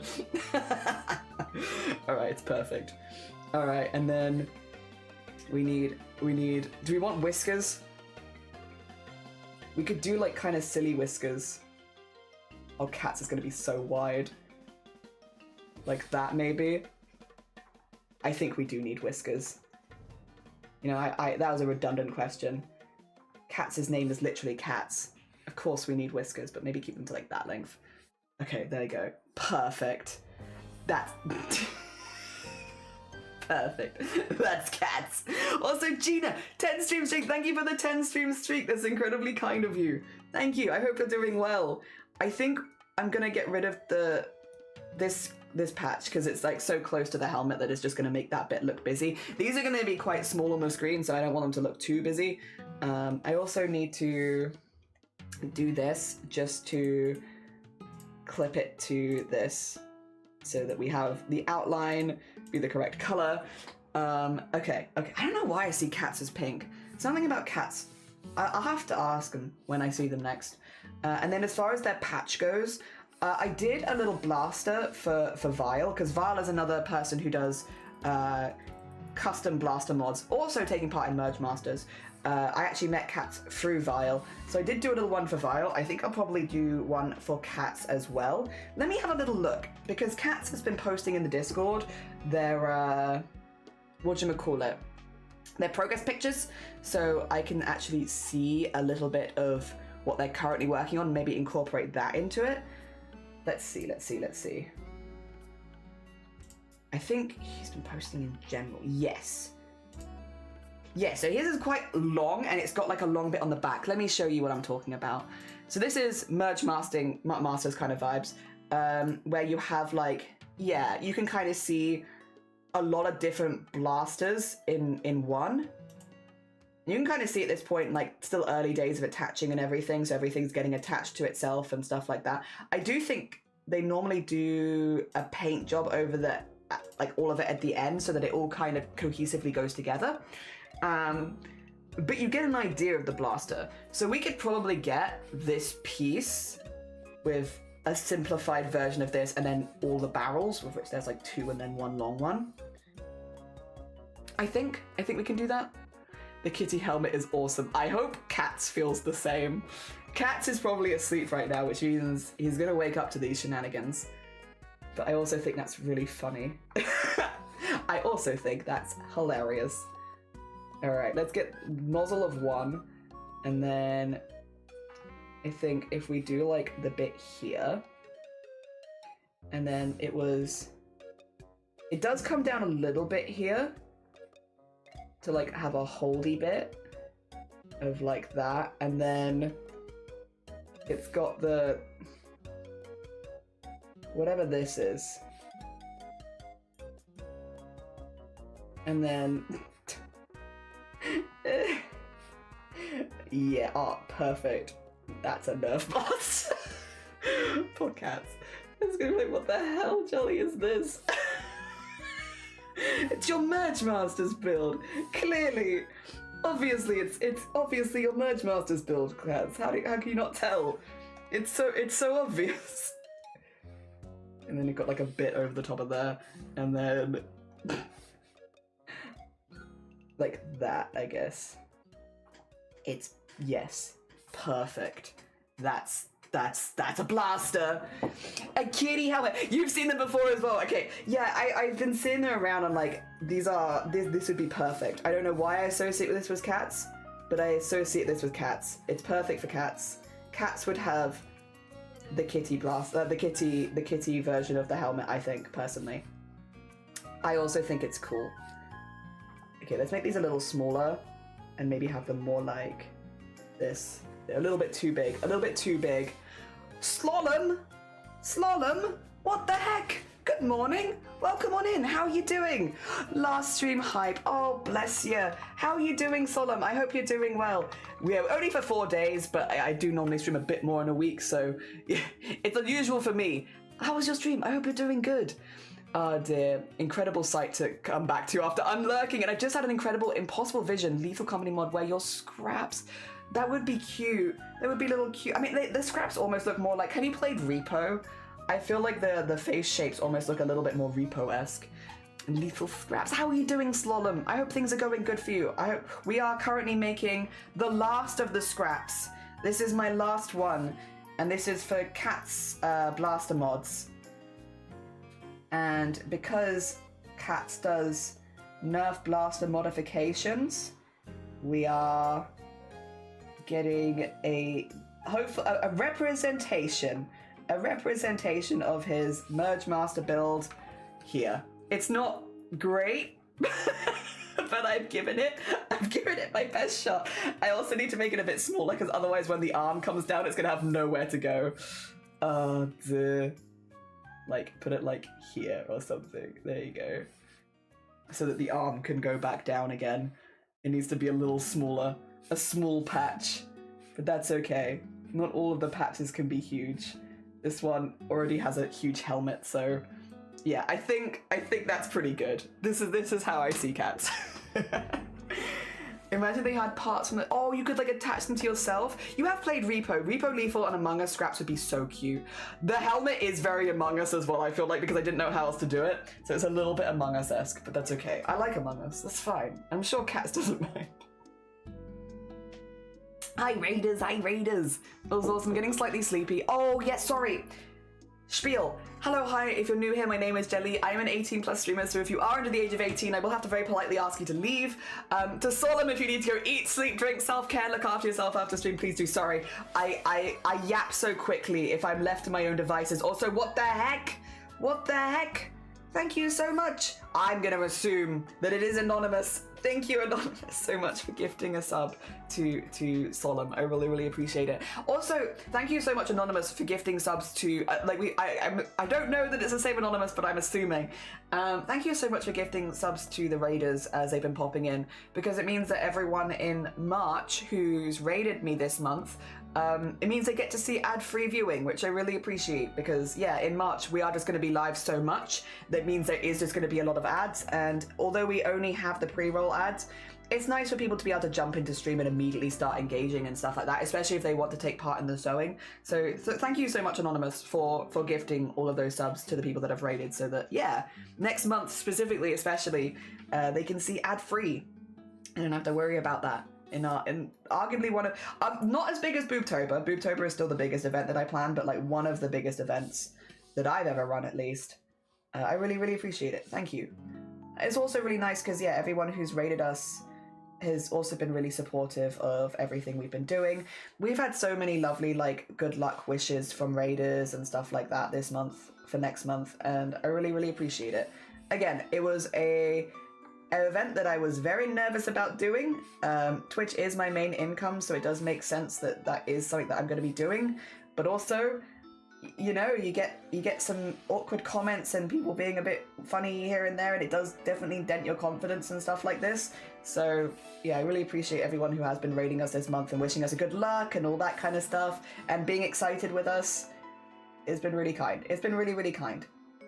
It definitely makes it feel like, you know, when you have people being a bit rude or a bit rubbish, they are like just the vocal minority, and the vast majority of people are like very chill and normal and cool. There's just like a small group of people that are butts, and they don't deserve the focus anyway. Yes, yes, yes. Hell yeah. And it's been nice making art for so many people as well. Oh dear, thank you, Anonymous. Yeah! Oh dear. I am gonna head to sleep. I don't blame you, Solemn. I do not blame you. I hope you get some lovely, lovely sleeps. Thank you so much again for the raid, and I hope you have a lovely, lovely evening. And if any of my peeps have not checked out, to be fair, any of the raiders today, please go send some love. A lot of incredibly sweet, supportive beans who have lovely, lovely streams. Go send them all the love. Go send them follows. Go, yeah, follow them back, all that good stuff. Because it gives you the opportunity to meet a lot of other really cool people on Twitch, and we love that. We love that. Yeah, yeah, yeah. Oh, dear. You can tell when I read something in my head before saying it aloud, huh?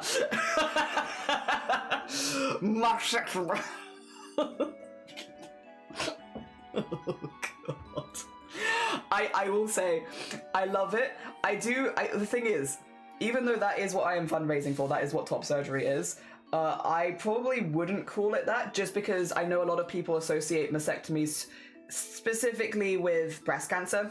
And while obviously mastectomies can happen for a wide variety of reasons, health and also for trans healthcare as well, I think if I put, as someone who has done so much breast cancer awareness stuff over the years on this channel, I think if I called the month Mudchectomy, people might get a different vibe. I think a lot of streamers can get away with it, but I have done so much breast cancer awareness stuff since streaming. So yes, probably not one that I could get away with, I don't think. I think it would maybe make people a bit panicky or concerned. Yeah. But it is an excellent wordplay. Your wordplay, excellent. If you know any other streamers who are fundraising for top surgery in March that don't do as much breast cancer awareness stuff, share it with them. Share it with them. It's a great name. I can see how that could become unintentionally very misleading. Yeah, I don't want anyone to think that I am fundraising for that, because yeah, again, it's very specifically for trans healthcare, for top surgery as a trans man. Yes, I don't want that to be. I want people to know what they're donating for. Dear. I don't want that to be subtle. As much as I'm a bit of an awkward person about stuff like that, I'm also like, let's not, yeah, I won't accidentally mislead people. I think other streamers could get away with that though, absolutely. We just do a lot of breast cancer awareness stuff here. Yeah, save it for one of them. Wow. There we go. Oh, no, that's too thick. There we go. Okay. Cute. Cute. We will have to erase some bits, but I want to draw the full helmet so that I only have to erase it on the top half. So I draw it now so I can erase it later. But then, yeah, when that hand goes down in the second pose, you probably will want the full helmet, so I'll keep it for that.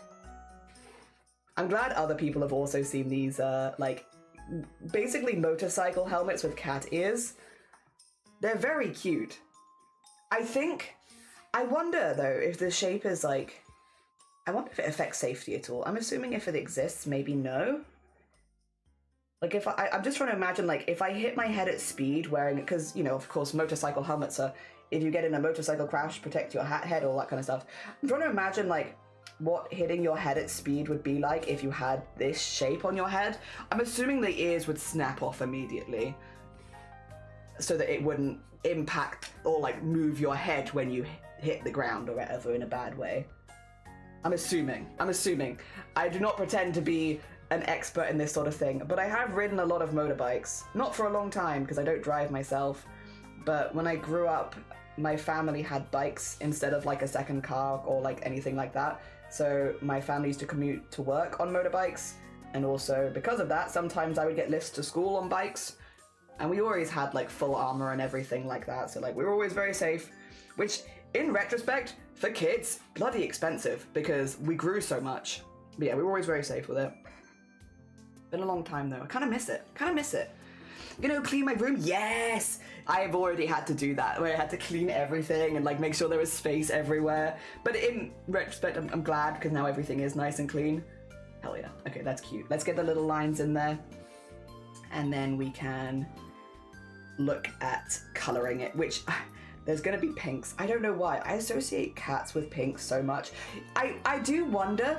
Cats has joined us for breast cancer awareness fundraising quite a few times over the years. Again, very supportive Bean for, like, a lot of the charity stuff we've done in general, but has specifically supported our breast cancer awareness stuff many times. I'm wondering if I associate cats with pink, because I associate cats with doing fundraising for breast cancer, and that's, like, why I've seen a lot of his stuff before, so I'm like, maybe that's why. And it's just because of all the breast cancer stuff. Oh dear. But to be fair, I don't feel like that's necessarily a bad association. Like, oh no, I associate you as someone with a colour because you're a charitable bean who spends a lot of your time fundraising for important causes on Twitch. How difficult. Probably not the worst association. My first thought was top down.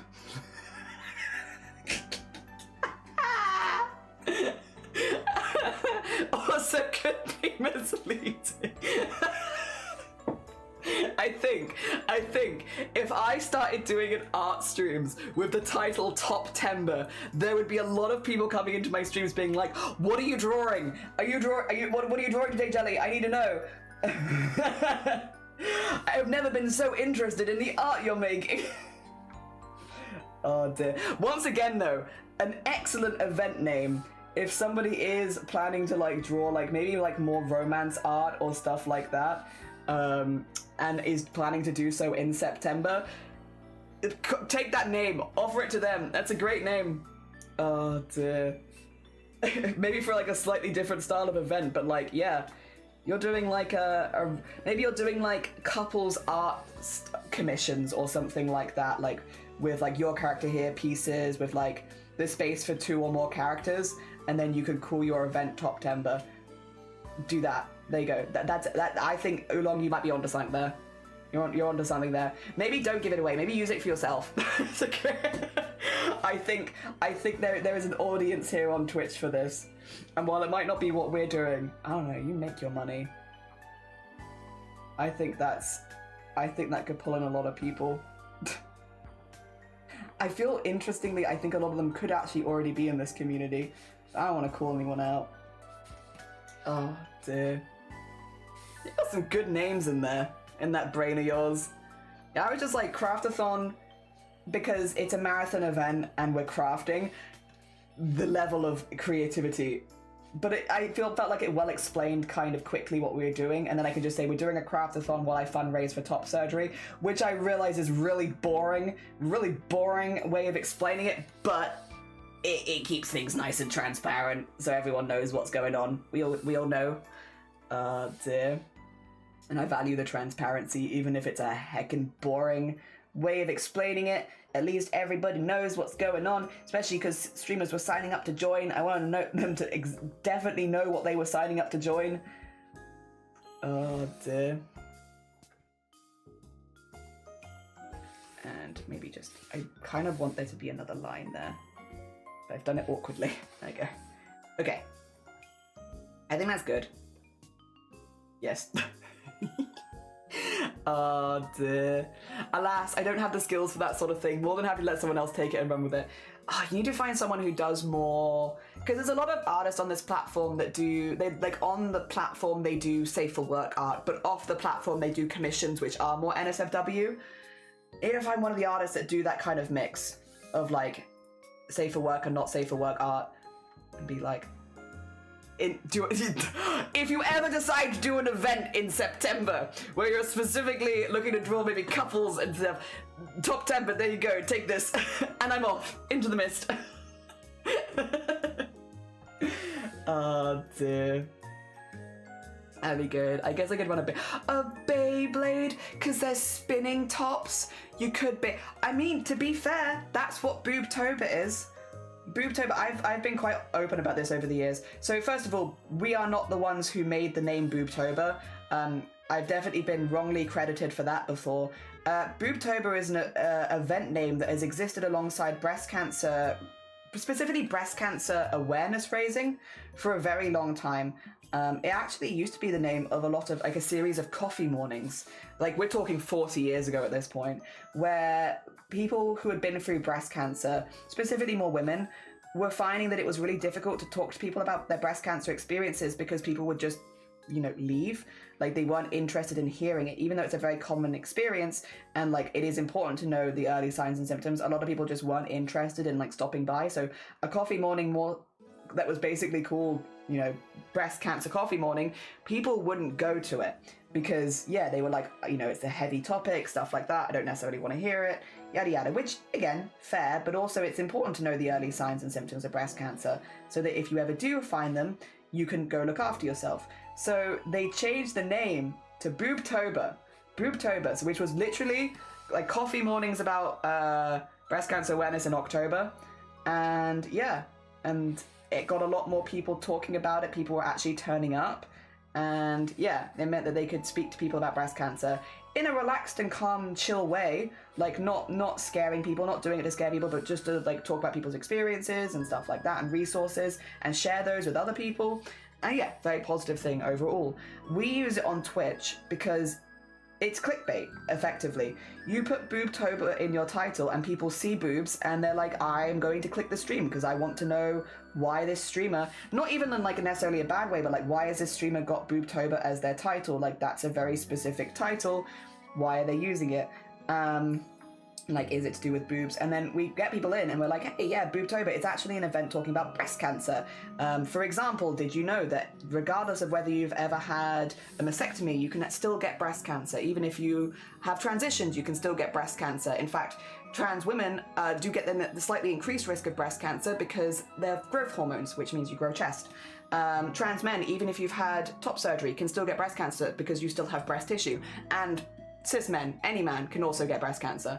So regardless of who you are, regardless of your age, you can get breast cancer, and these are the early signs and symptoms you're looking for. Of course, a lump, a lot of people know that, but we're also looking for an unusual patch of skin, which could feel rough, almost like an orange peel. You're looking for one of your nipples inverting when it wasn't inverted before. You're looking for pain or swelling on one side specifically. You're looking for any unusual discharge from the nipple that you're not expecting. Of course, this doesn't include breast milk if you are actively breastfeeding. Yeah, these can all be early signs and simple symptoms. They could be dimples, anything that is basically new to you. Go get it checked out by a doctor, because again, anyone can get breast cancer, and with any cancer, the earlier you get it checked out, the more options you have open to you. And that's it. And it's like, you know, for a lot of the time, that's as long as you get with someone, and then they'll leave the stream and they're like not interested anymore. That's that. But we've had that moment to at least impart like early signs and symptoms. Anyone can get breast cancer regardless of age, and this is what you're looking for. And hopefully that would mean for that person, if in the future, which we never hope that someone gets breast cancer, of course we don't, but if in the future they ever did have an early sign or symptom of breast cancer, they would know to go get it checked out by a doctor and not to overlook it. Also, Wandering Kitsune, good morning, welcome on in. How was your stream? I hope you had a really, really good one. For anyone new here, hello, hi, my name is Jelly. Just as a heads up, this is an 18 plus stream, so if you are under the age of 18, I will have to ask you very politely to leave. Otherwise, I hope you're having a lovely stream. Kitsune, if you need to go eat, sleep, drink, self-care, anything like that after your stream, you're more than welcome. Otherwise, what were you up to today? We've just been talking a little bit about, actually, Boobtober being an event that we run every October to do with breast cancer awareness, and why it has the name Boobtober. And yeah, it is ethical clickbait. It is definitely clickbait. I've been very open about it being clickbait, but it's because it gets people clicking, and then we can talk a little bit about early signs and symptoms of breast cancer, that anybody can get it, including men, including trans people, including non-binary people. Even if you've had surgeries, you can still get it. And, you know, again, what to do if you find something, what the doctor's appointments can be like, all of the stuff that can help put people's mind at ease. Most of the time when you find a lump, it's not going to be breast cancer. It can be a lot of other things too, but it's always worth checking it out, because if it is breast cancer, again, there are certain more aggressive forms. It is much easier, and you have more options if you get it checked out early. And no doctor is going to think weirdly of you for reporting a change in yourself. You should do it. Also, thank you for gifting a sub to Kitsune. Kitsune, I hope you enjoyed the emotes for the month and ad-free viewing. Thank you so much. It was good. You did Repo, Among Us, and... oh my god, how long were you streaming for? Kitsune, have you been live for like a whole day? I hope you had a really good time. All fun, all very fun games. Welcome on in, Raiders. Yeah, welcome on in. And hi, Ree, welcome back. I hope you're doing well. Welcome. We're just drawing some art right now for Cat's Blaster Mods, who is a lovely streamer who is joining us during our craftathon next month. And this is the last of the scraps we're going to be making, because unfortunately I then have to go and do you know, more of the admin stuff, and also like cutting out fabrics and all of that good stuff. I need to do all the prep behind the scenes, basically. I didn't like how that looked, so sorry. I'm being picky. I'm still being picky. Being picky, I don't know. I like this. There you go. That's better. It doesn't need to be perfect. It doesn't need to be completely even. They're meant to be a little bit messy, but I don't know, something about it was annoying me a little bit. 6 hours, maybe. Whoa, long stream. Yeah, if you need to go do anything to look after stuff. Also, thank you for the follow as well. Sorry, we do have anonymous follows, but I still really appreciate you. Thank you so much. It's incredibly kind of you. Thank you. My name is Jelly. We are Jelly. We are all Jelly, the hive mind. I'm Jelly. I don't think everyone else here is jelly necessarily. And we are needlework streamers generally. We do embroidery, beading, and sequining, but we also enjoy some digital art from time to time. This is the last digital art stream for a minute. Although actually we do have some digital art collabs during the event, because I'm doing digital art with Banoffee to design outfits, and I think a little later in the month for t-shirt design with Pipia. So we do have some digital art collabs happening in the craftathon. Predominantly though, it will be needlework. Lots of needlework, because that is where my comfort level lies as an artist. I'm very comfortable in the world of needlework. Yes. So that is what we're going to be doing a lot of next month, which I'm very excited for. We have sweaters to make, we have hoodies, t-shirts, shirts, a 3-piece suit, gloves, hats, accessories. Yeah, a whole wardrobe of clothing, which I'm really looking forward to. It's looking really good. Thank you. We're making cats at the moment, and cats, they have, we've given them a little helmet. We've given them a little helmet with cat ears on it, and I just need to decorate this blaster, and then we can color it in, and then that's our last one. But yeah, but if you want to see the whole army, sorry, I've been working on this for the last couple of weeks. These are all Twitch streamers. Everyone here is a Twitch streamer who is supporting me in my craftathon. And they're all made as PNGs. So basically you can use them as Discord reactive PNGs using Fujitech or something like that. So that when we collab, if you'd rather not be on camera, you have a backup. Yeah, but look at them all go. They're all based after the streamers, of course, that I've made them for. So they all have slightly different vibes. But yeah, there they all are. Oh dear, a little army of creatures. I'm good. Eating leftover Chinese, nice. Oh dear, that sounds pretty top. What is your order, Remus? Remus, I must know. What is your order? What do you get when you go to the Chinese? What is your order generally? I like a chow mein, like a veggie chow mein. I really like bamboo shoots and water chestnuts in like whatever the sauce is. I think it's like a black bean sauce with like, and it comes like bell peppers and onions and stuff like that, and having that with maybe some egg fried rice. I like that. Also, Anon, thank you for gifting us up to Silver. Silver, I hope you also enjoy the ad-free viewing and everything. Thank you so much. W Anonymous, big W Anonymous, thank you so much. Yeah, I hope you enjoy ad-free viewing and your emotes for the month. Hell yeah, thank you so much. Jeez. And yeah, you've joined us during the last one. Last one, just because I'm running out of time. March is coming. It's on the horizon, and my wheel does not know if it wants to spin in or out. Would you believe that I am actually just spinning one way? This is me spinning one way. It just can't tell, I don't think. It doesn't know which way its spinning is. But it gives it a really good shot, and I appreciate the thought. We found a black bean sauce. Lee Kum Keys jarred black bean sauce is pretty good, honestly. Okay, you could also buy fermented black beans pretty cheap, and they last yonks. Yeah, because you can like yeah, and then like whack them in the slow cooker with stuff, and then everything smells nice for the day. Yes. I do like black bean stuff actually. When I was a kid, I ate it a lot, and I got to a stage where like I didn't really like it anymore because I'd eaten it too much. And now as an adult, it's been long enough where I'm like, actually, I like it again. Which I'm so glad about, because there were so many recipes I had that like my family gave me before I left home that were like based in black bean. And yeah, for a long time I was just like, I can't eat them because I've eaten it too much. But thankfully, I'm past that phase again. And I can eat stuff again because yeah, it's been long enough. I hate it when that happens. When you eat something too much and then you can't eat it anymore. Hate it. So annoying because it's always your favorite foods as well. So I'm talking about Chinese food. Yeah, what's your order? When you order Chinese food from the takeaway, what is your go-to? Yeah, I'm a black bean, water chestnuts, and bamboo shoots. The thing is, the local Chinese place literally call it like water chestnuts and bamboo shoots. It does come with other things, but I don't know if it has like a more official name. I wonder if it's because like we live in like more of a rural area here, and so I think they've written the menu in a way that's like people know exactly what they're getting, because a lot of the meals are like chicken with this, and this, instead of maybe like the actual name of it. And I think it is just I don't know. Google? What's Google? I've never been able to Google anything. No, I think it's just because we live a little rural, so they're like, yeah, we'll just make it real easy for people to know exactly what they're ordering so that nobody complains. Oh dear. But I really like it there. They're very nice. I had my comfort for over 17 years. What is it? What is the comfort? I must know. I lied. I streamed for 9.5. That doesn't surprise me though, because you did like 3 different things. Like, yeah, I believe it.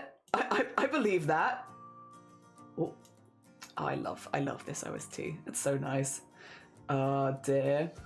We're Chinese takeaway twins. Are we flump? Yes, I love black bean. I normally go for the vegetable stuff because I can eat a lot more of it. I just don't eat that much meat anymore, but I really like it.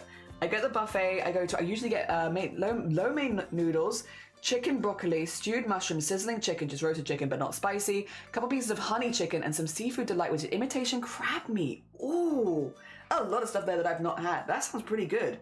I think if we had a buffet style, I'd probably be able to like try a few more things. We just get like the tins. I usually stream 6, but it was too much fun. I'm glad. You know, if you're streaming more because it's fun, that's ideal, I think. Salmon, and I eat it a lot. Do you eat like from the Chinese takeaway? You get salmon. We don't have a lot of fish dishes that are local. Maybe it's that it's not popular near us. Plain noodles, or crispy beef, sweet and sour chicken balls, egg fried rice, and prawn crackers. Okay. Yeah, plain noodles. Ooh, okay. Egg fried rice, love. Chili chicken beef sounds good. I don't normally get the sweet and sour chicken balls, but when I have had them, they're lovely. And prawn crackers, yeah. Now I want Chinese. It's quite early in the day, but like I get what you mean. I could also go. The problem is with talking about takeaway food is, yeah, it's accessible. It's there as takeaway. I could get it, but I have dinner made. Or well, actually no, I'm making dinner today. I'm making a goulash later because during the March, I'm probably not going to be able to make as much food just because I'm going to be busy. So I figured I'd make some stews and stuff now so that I do some cooking, because we share chores in this house, and like obviously in busy months one of us takes over more of the chores. So next month Shiny will be taking over more of the chores in the house, so I figured, yeah, do some cooking this week. So I do a little bit before. Yes. All right, that looks pretty good. I like that. I like that. We have the helmet. We have the blaster. I think it looks pretty good. We can go from that. Oh dear. Oh no, it's on the sushi place. Okay, Chinese for me is chicken balls and rice covered in sweet and sour sauce. Is that the bright red sauce? I do like the bright red sauce. Red sauce. Yes, it's so good. Oh dear. From sushi place, I definitely get more salmon though, for sure, 100%. Oh dear. No, you're good. Plain noodles are chow mein noodles, just no sauce. So just the noodles, and they're tasty and a little crunchy when they're overcooked. Okay. See, I always see plain noodles on the menu, but like I would never normally go for them unless I was feeling extra hungry that day, I guess, in which I'd be like, yeah, sure, whack some more food on the plate. But like I haven't had that before. I'll keep an eye. Maybe if it's cheap, I'll give it a go. It's 7 a.m. here. Not done with work. So that's fair. That's fair. Beef and broccoli and pot stickers. Pot stickers are new to me. I hadn't had those, Sackett, and I'd seen them, I think it was during the pandemic. During the pandemic, I got so invested in watching people's food from all over the world. I think a lot of people did, and I am people. I got very invested in like food that people were eating in different countries and stuff like that. And I'd never tried pot stickers before. And I think I had probably seen them on the menu, but just didn't know what they were. And yeah, it was the staying at home and watching everyone else eating all these different foods. I was like, I would like to be more. It's not even that out there. I feel like most people would like them, but like just more trying things that I haven't necessarily had before, because I do get very into like, this is what I like, and I've had it 100 times and it hits every time and I always like it, and that's great. It is good to have foods that you know that you're always gonna like, but I've tried to get a little bit more, you know, I will probably like this food, seeing other people eat it, they're having a good time, so I will probably also have a good time if I ate it and be more positive about it. And to be fair, I haven't found that there's too many things I dislike so far from experimenting. Mushrooms are still very hit and miss. I tried enoki mushrooms recently though at a hot pot place, which I'd never been to either, and those were really good. But I still don't like the button mushrooms. I don't know how many times I have to eat them before I end up liking them. You can definitely like trick your body into it, right? Of like, you know, I've eaten this 10,000 times and now I finally like it. I'm very much in the stage of trying to trick my body into liking this. because I want to like button mushrooms and other mushrooms as well. Like, I want to like them, I really do. I just don't at all like them. And every time I try them, I'm like, no, I just don't like the texture. I like raw mushrooms, but most mushrooms you don't eat raw. But the times where I've had raw mushrooms, I've kind of enjoyed them, I suppose. But again, I don't feel like that's a... Most of them are not that kind of mushroom. I don't know. I don't know how many times I have to eat them. Eventually, I hope I like them. Well, I might use an orange, actually. I used red for the end. I might use an orange, because orange and blasters are kind of common. And I think those two yellows next to each other are a bit intense. Maybe then we can use yellow on this. I think it's actually grey. I'm making it, I'm souping it up. I'm making it a little colourful.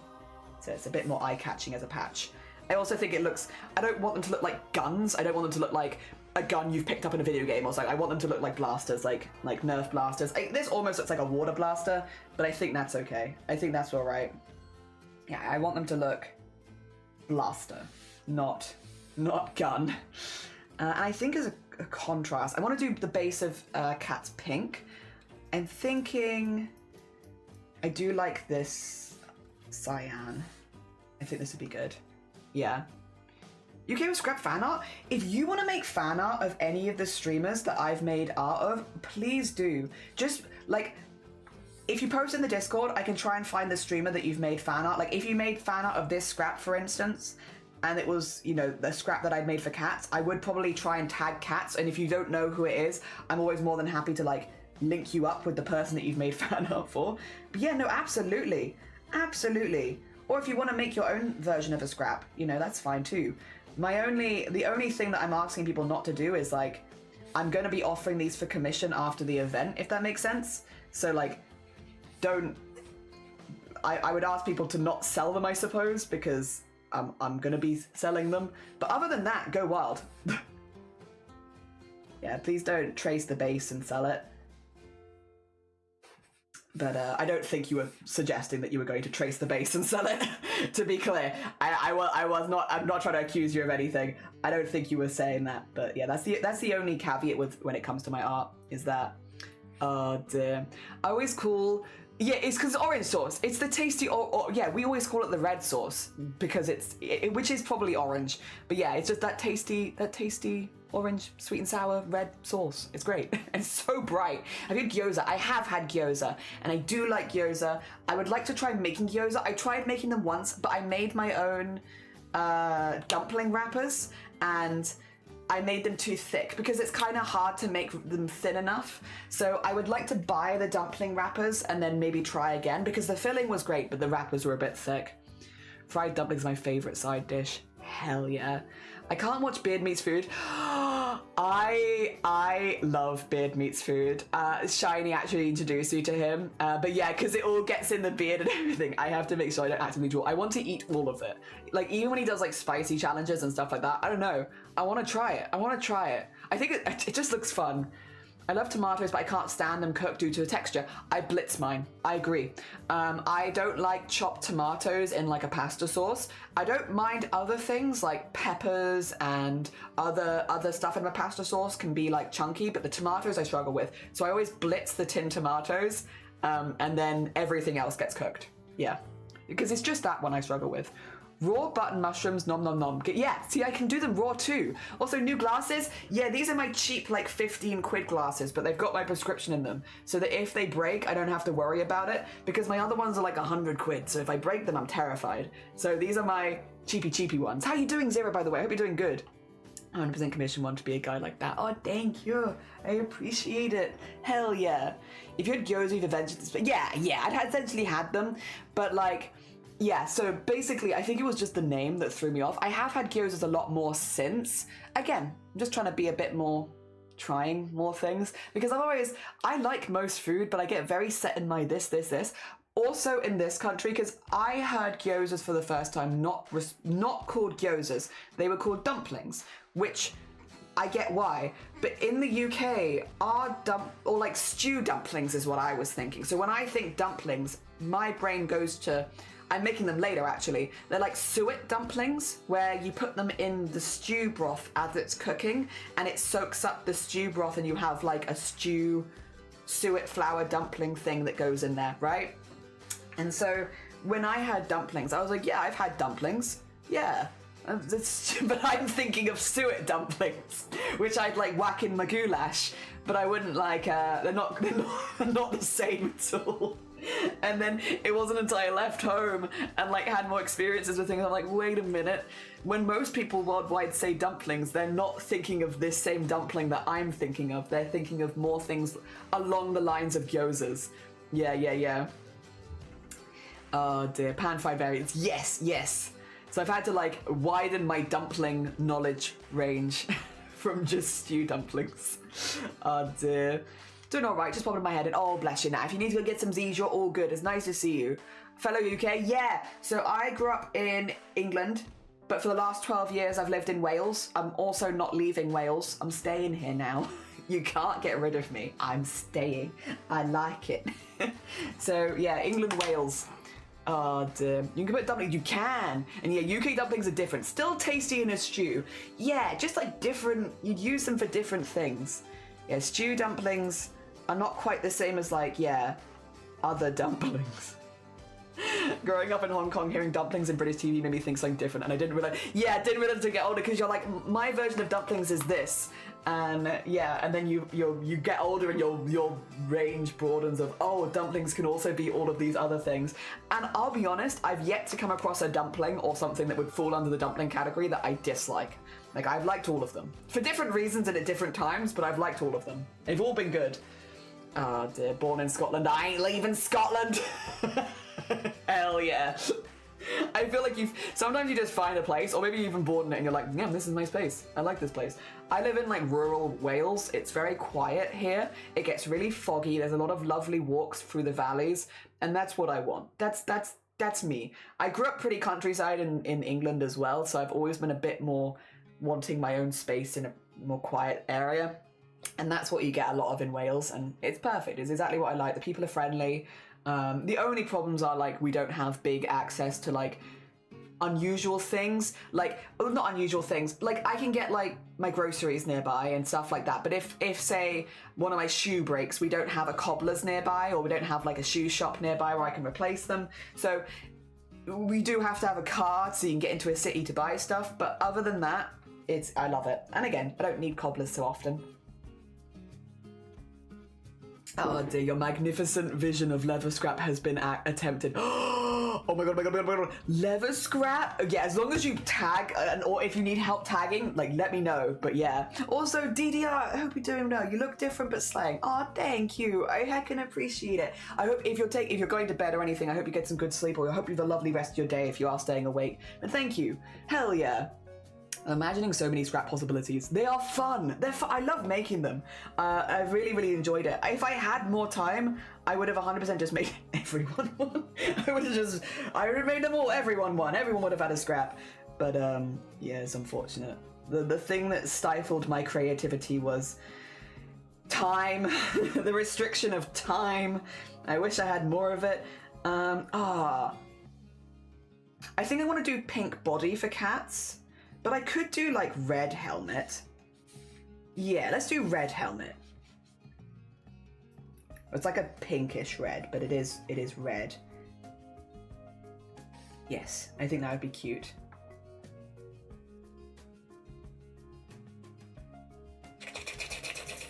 Love colouring in. Colouring in's so fun. Doesn't matter, so many scrap possibilities. Yeah, I mean, Jelly is planning to do a Lethal Company stream doing a crowdfunding. It's true. I am. On the 22nd of March, we are doing Lethal Company for the entire day. I have a group of people that are joining me, and Lethal is one of my favorite games. I know a lot of people moved from Lethal to Repo, and I understand why. I get it. However, I love Lethal. Lethal has just been, I used to literally, God, okay, I'm gonna be a little sad. I'm gonna be very vulnerable here. I'm gonna be very vulnerable for a second on stream. So like, you know, chill. I used to literally, in the evenings, open Lethal Company lobby and just sit in it and like play games by myself. and like while I was online and see if anybody, and like in case anybody wanted to join. Like I would literally just play Lethal on my own in the evenings and hope that a friend would see me playing and be like, oh, are you looking for more players? And I'd be like, yes. Because I was already inviting people to play so often, I was like, I don't want to be annoying and invite people to play every single day, because I was playing Lethal like every single day, and I was like, I don't want to annoy people. So I used to just sit in a lobby and see if anyone wanted to join, because on Discord it shows that you're playing, and I'd be like, I just sit there in Lethal online and see it be like, you know, that way people can join if they want. I did also invite people to play, like I didn't only do that, but I did do that quite a lot, because I was like, I just, you know, I want to play with people, but I also don't want to be a pain. I don't want to be like, again, inviting people every single day. I think these days I would just invite people every single day, because I've gotten a little less shy about that sort of thing over the years. But yeah, back in the day when I was playing it so much, every day I'd just be sat there like, I just want to play Lethal. I should play every single day. Dear. I'm having my little village with the cozy rainy day right by the farms. I cannot wait to move into a tiny home by myself. I'm trying to know what to do. Oh, careful, we do have a rule against putting your age in chat, but I'll ignore. I love both Lethal and Repo because they're funny. And Lethal was the first game I met a bunch of friends. Yeah, it's just like one of those games that's really, really fun to play with people. I really enjoy it. I really, really enjoy it. And yeah, I just used to sit in a lobby waiting to see if anyone wanted to join, which I know is a little sad. And these days I would invite people. I would, don't worry, I've gotten braver. But yeah, back in the day when Lethal was a bit more like just come out, because I didn't play a lot of games with people. Like I've always been like a very much like, the only people that I play games with were like my siblings basically. And that was only if they wanted to play them. Like I'd play games with them in the house when I still lived at home. I wasn't used to inviting people to play. Maybe Minecraft a little bit. We did have a server in like my uni home. But yeah, otherwise I was just like, damn, too shy. Too shy, and I don't want to bother people by like constantly being like, you want to play Lethal? Hey, you know we played Lethal yesterday and the day before and the day before that. You want to play it again? What if we played one more time? Dear. What if, I know we played yesterday, but today's a new day. It's a new dawn. It's a new day. Do you want to play Lethal? Yeah, these days I would probably do that. I just haven't had the time, but yeah. I loved Lethal. I loved it. It was really, really fun. And so when people, because I had it originally in the form that people could like, what games would you be interested in playing? Like, you know, what are people actually looking for? And a few people, I say a few people, half of people put Lethal on there, and I was like, perfect. That is the excuse that I need to make Lethal one of the games we're playing in the Craftathon. Because I didn't originally have them set as Peak and Lethal. It was just like, they could be anything. But yeah, a lot of people said they wanted those, and I was like, I'm perfect. These are games that I like. I love Peak and I love Lethal. I do enjoy Repo, but I don't enjoy Repo to the same extent that I love both Peak and Lethal. So it worked out really well for me that that's what people wanted. I got lucky. I was the same, yeah, mood. Thank you for letting me know. Oh no, you're good, yeah. I barely play games myself, so the silliness is playing a game in real life, especially since I don't have a laptop. Oh, interesting. Okay. Interesting, I barely play games myself. Do you, sorry, you might have told me before, Slarrel, because I know that you're a fan of things like Five Nights and stuff like that, for example, right? Do you play the Five Nights games, or are you more someone who is like engaging in the lore and like lore videos and deep dives? To be clear, I'm not asking this to shade in either way. I am a big believer in game franchises are made to be enjoyed, and if you enjoy not playing the game, but like you love the lore, that is like very fair and valid. I'm not saying it to shame. I'm just curious about whether you actually play the games, or if you're like more of a, I like the lore and I like the other bits and bobs, but I don't actively play the games, you know, which way it is. Because I'm with Five Nights, I haven't played the games, and I don't think I probably will, because again, it's not my kind of game, but I do quite enjoy the lore. The bits of lore that I've heard, I'm behind on lore, almost permanently, but the bits that I've heard I quite enjoy. I can see why it's one that people get so invested in. But like for horror, I prefer like survival horror kind of stuff. I prefer like Silent Hill. I prefer Resident Evil, those kind of experiences for horror. So like, you know, for like what I'm looking for, I'm not looking for like Five Nights kind of horror. I can see why it gets a lot of people, but it's not for me. So it's not a game that I probably would play, but I enjoy the lore. Gonna put, oh hell yeah. No, you're fine. Go put it away. Also, I hope you enjoyed your mac and cheese. Mac and cheese is my comfort food. That's my comfort food. If I'm having like a really, really bad week, Shiny will make me mac and cheese. And to be fair though, that was also when I was growing up, if I had a really, really bad week, my mum would also make me mac and cheese. So everyone around me knows if I'm having a really bad week, just feed me mac and cheese. I am so food motivated, it will make things better. Every time. Like I could be having like the worst week. Oh dear, and I will sniffle and cry into my mac and cheese and feel better. Oh dear. Having the realization live on stream. Wait a minute. Every time I'm having a bad week, someone makes me mac and cheese. How does everyone just know? But it does work. Like, I'm not, you know, I guess if it works, and it does, I'm very easily motivated with mac and cheese. Also, having the back of the mouth on the teeth is a little upsetting, huh? There we go. Nice. That's better. And then we can also do the eyes while we're here. I don't know if this looks like a helmet as much as it almost looks like a TV box, but that's okay. That's fine too. It's a vibe. I kind of like that. Oh dear. Started sweating. I used to be on the lore side and desperately wanting the merch, but I'm starting to get more into the games. Okay, fair. So you do like the games as well, the gameplay loops and such. Very, very fair.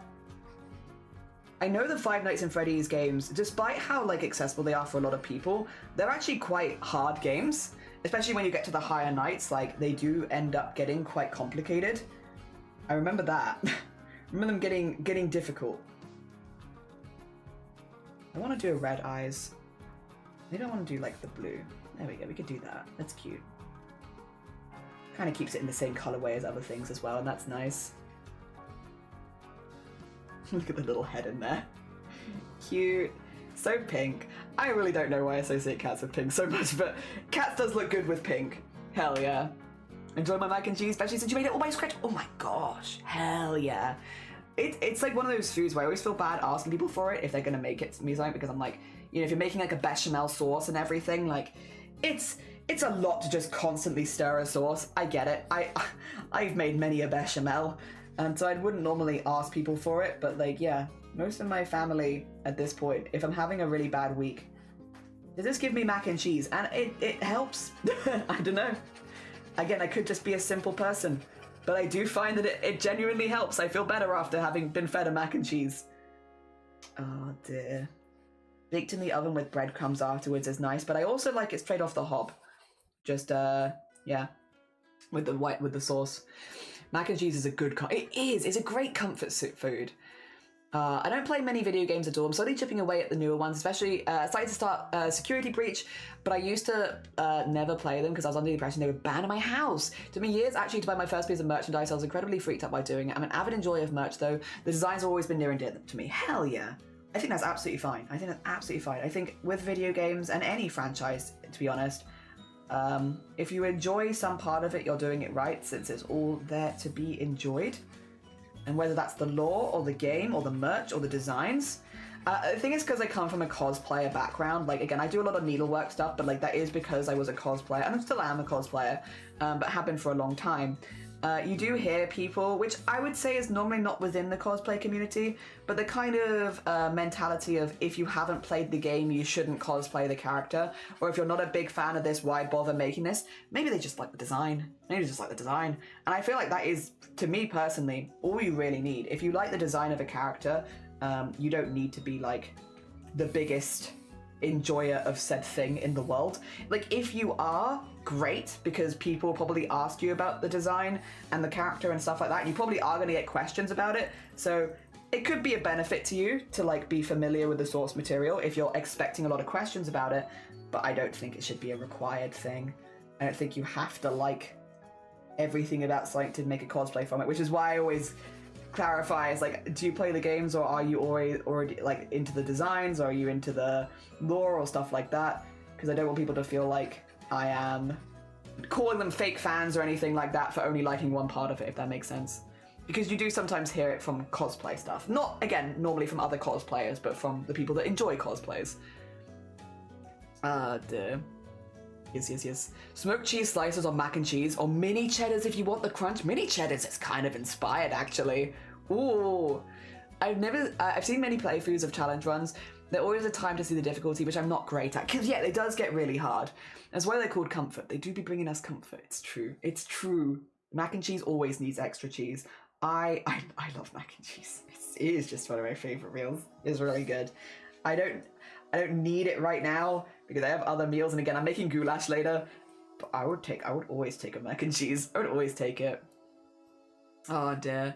Never played a Dark Souls game. I'm spending every day making a Dark Souls type game, so I get it. Yeah, it's like as long as you're getting some enjoyment out of it, I feel like that's perfect. That's perfect. And I also want to be clear, like, when it comes to the stuff I was talking about, like, you know, sometimes you hear it from people that don't necessarily cosplay but do enjoy cosplay.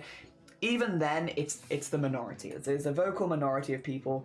I don't think it's anywhere near as popular as an opinion anymore as it used to be either. I think most of the time, if you were to say something like that in a group, like a cosplay group, people would be like, ugh, at you. It's definitely not like a popular opinion anymore. At the end of the day, you should cosplay characters that you have fun either making or cosplaying or wearing the outfit, or you like the media, like whichever part of it is. As long as you're getting some kind of enjoyment out of it, you're doing it right. And I don't think policing that really makes a lot of sense, nor do I think most people think that makes sense. Again, I think it's a very much a vocal minority. Most people are chill.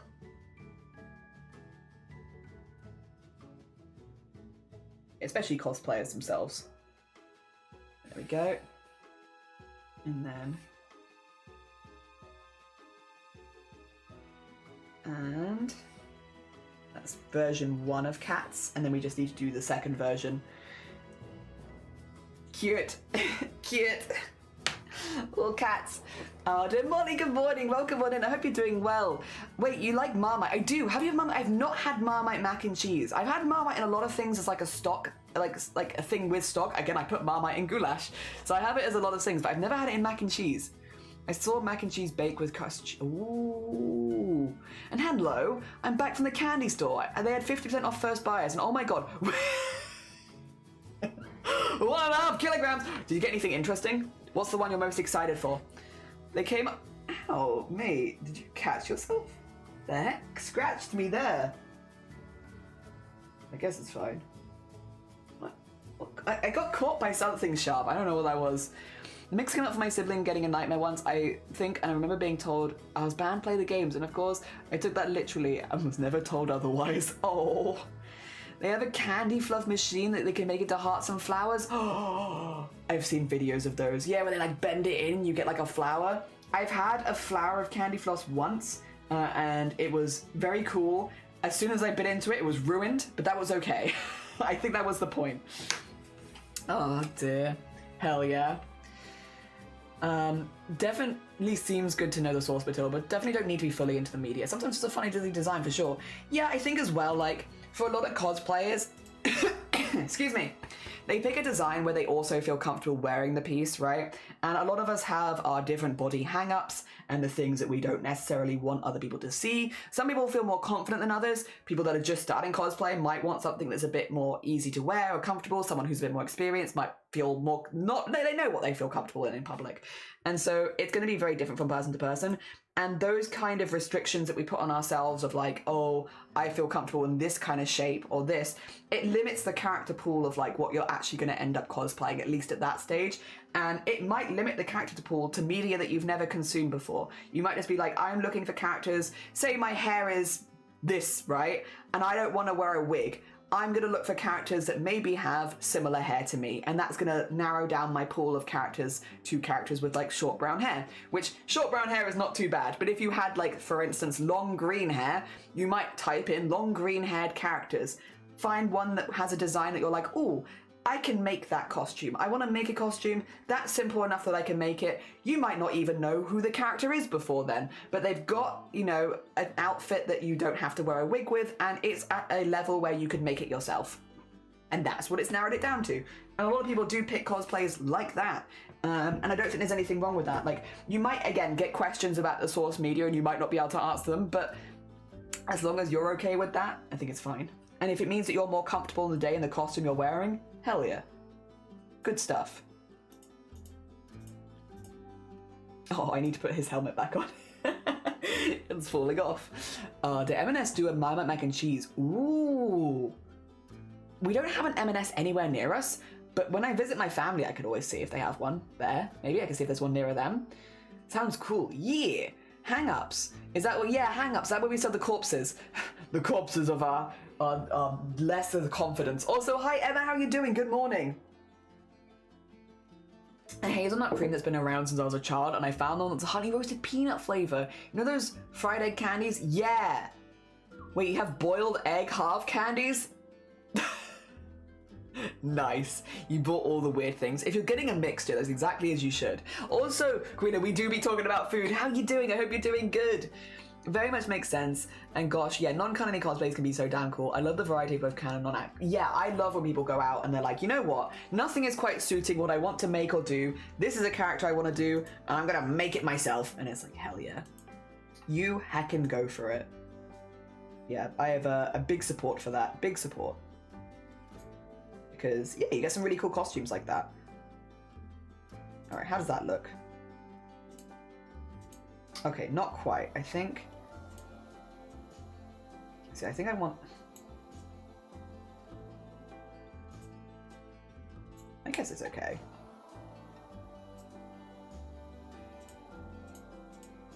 Yeah, you know what, that will work. That's fine, that's fine.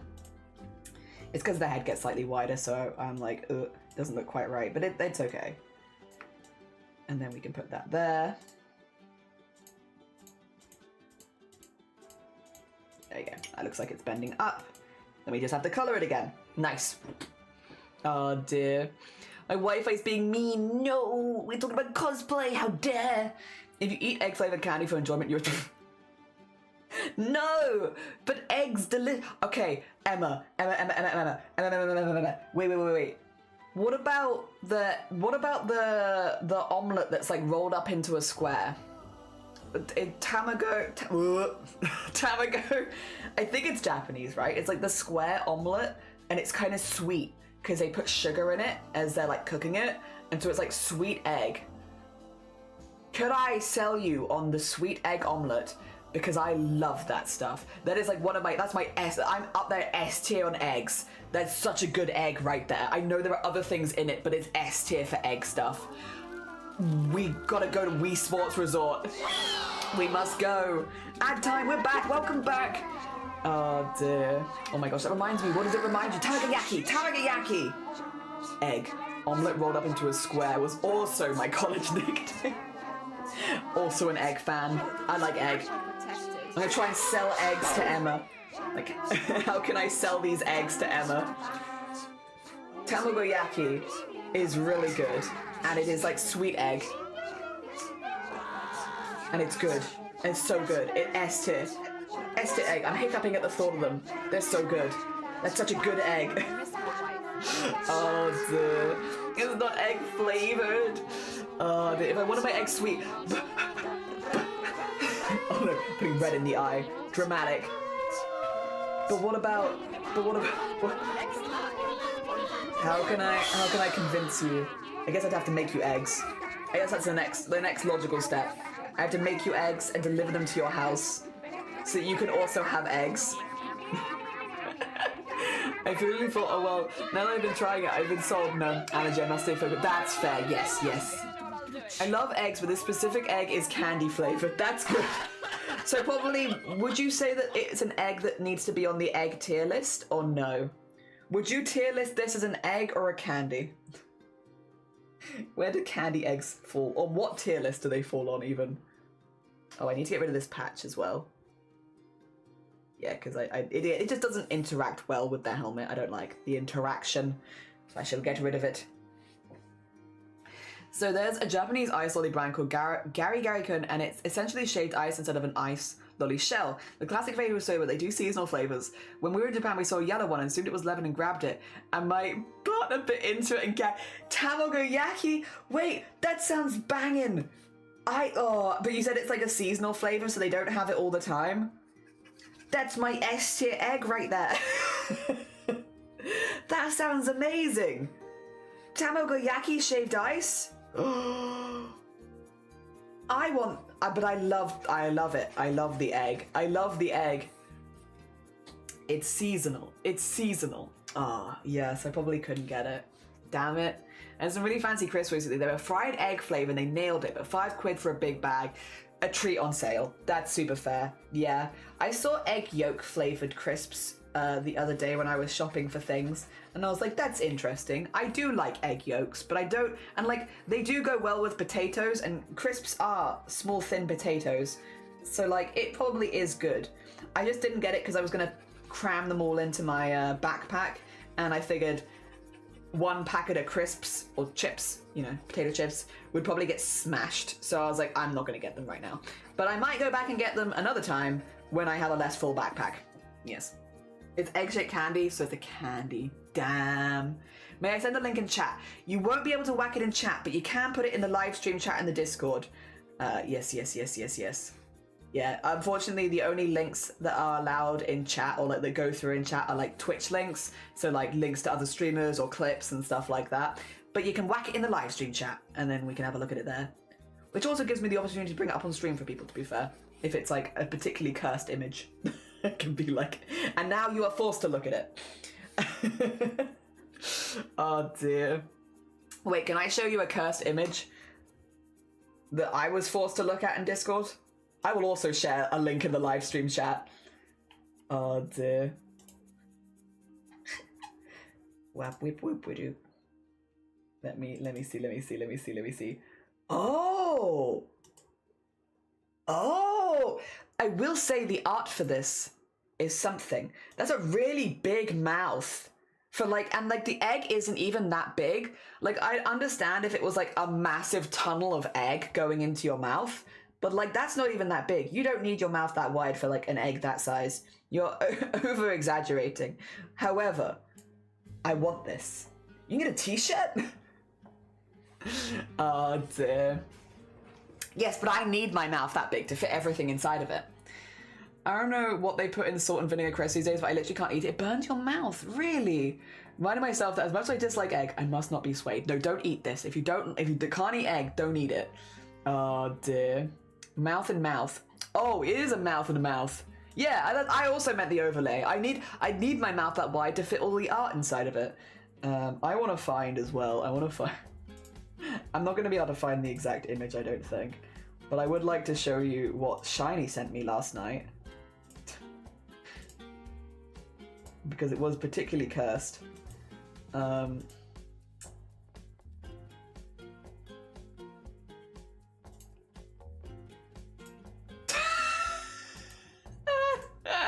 Sorry, I found it again. Okay. Right. First of all, I will send you a link to the page. It's from the subreddit Stupid Food, so keep that in mind. It's from subreddit Stupid Food. I almost just sent it back to Shiny again. So I'll post the link to that in the Discord, so you can see the context, because it's not the first one it shows. But I also want to show you the one. It's cruise ship art from the 1980s. Cruise ship food art from the 1980s. Here's what they did to the watermelon.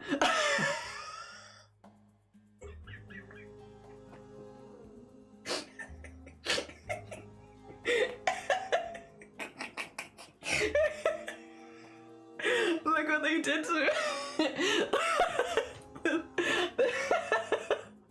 I really like it. Jesus Christ. Would you not want to eat this watermelon? Would this not make you want to eat watermelon? Also, because it's from the 1980s, the camera quality makes this look like a horror film. It makes it look like something from a horror thing, like now, because the camera quality is so low. Oh, it's so funny to me. on that incredible bombshell, I gotta go make some lunch. enjoy your lunch, that poor watermelon. It makes me want to stab every watermelon I want to see with the chef's like. But he's looking at you so passively. He's got such a passive facial expression. Oh, it brings me joy. Oh, thank you. Oh, I saw this. Sorry, I'm going to bring this back up again. I saw this. Oh, where did I see it? Recently. And I remember like pointing it out to Shiny because Shiny likes like the foam egg candy and being like, oh, you'd probably like this. But we didn't pick any up. Next time. I've actually seen this. I've actually seen it. Thank you. He looks like he secretly took a shit somewhere in your house and he's waiting for you to find it. You're dang right. You are damn right. He does kind of look like that. I'm gonna say this is like an analog horror Photoshop because it's, yeah, it's the quality. It's the quality, yeah, it is beautifully hecked up. The quality, the facial expression, it's something. I really like it. It was like 10 p.m. last night. I was about to go to sleep and I was like cry laughing at at the watermelon. Sometimes an image just tickles you, and that image, it really gets me. I really like it. It's probably one of my favorite images that I've seen in February 2026 is that watermelon. I don't know why. It's just, the longer I look at it, the more it makes me laugh. So like, I have to like stop. I have to remove it from my screen, stop looking at the watermelon, because I will like hysterically laugh at it. I think it's so funny.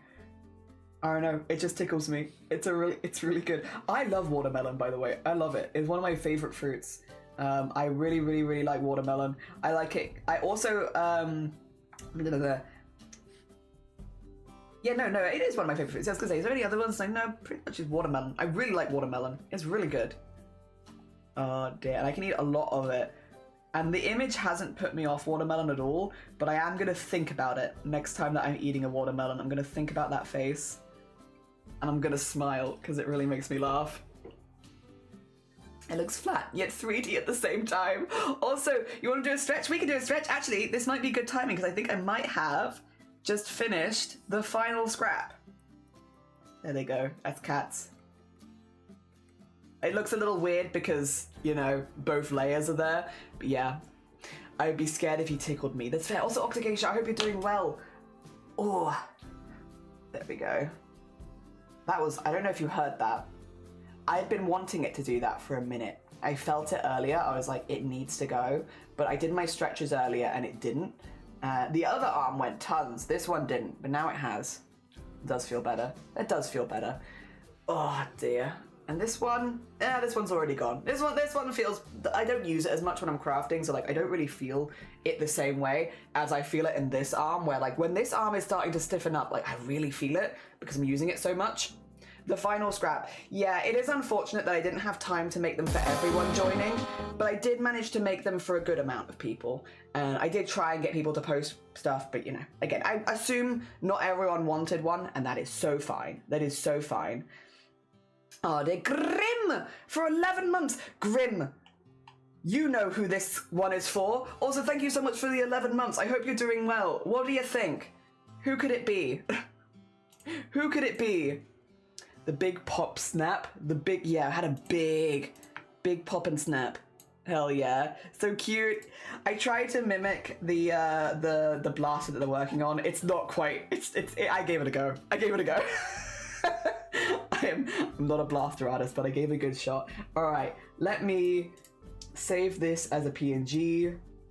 So yeah, again, I gave it my best shot to make as many as possible. It is what is. But I am very pleased with everyone I did make. There we go. And now this afternoon I need to do all the typing. So much typing. I have so much typing to do. I have all of the alt texts for all of the daily stuff to type today. Wish me luck. I've got my schedule set up so that I like know what I'm doing at each point, because I do still have quite a lot of work to do. But yes, I have all of those, all the alt texts. All right, let's open Oh, did I only save one of cats? Oops. Oops. Wait a minute. Reopen cats. Apparently I only saved one cat. Which I'm like 99% sure I just saved it again, but sure. Maybe I saved it in the wrong place. Ah, I did. That's okay. There we go. Get it in the right place. I hope you're doing well, Grim. I hope it looks like Cat's Blaster mods. It might be. It might be. There we go. It could potentially be a Cat's Blaster mods. Potentially. Yeah.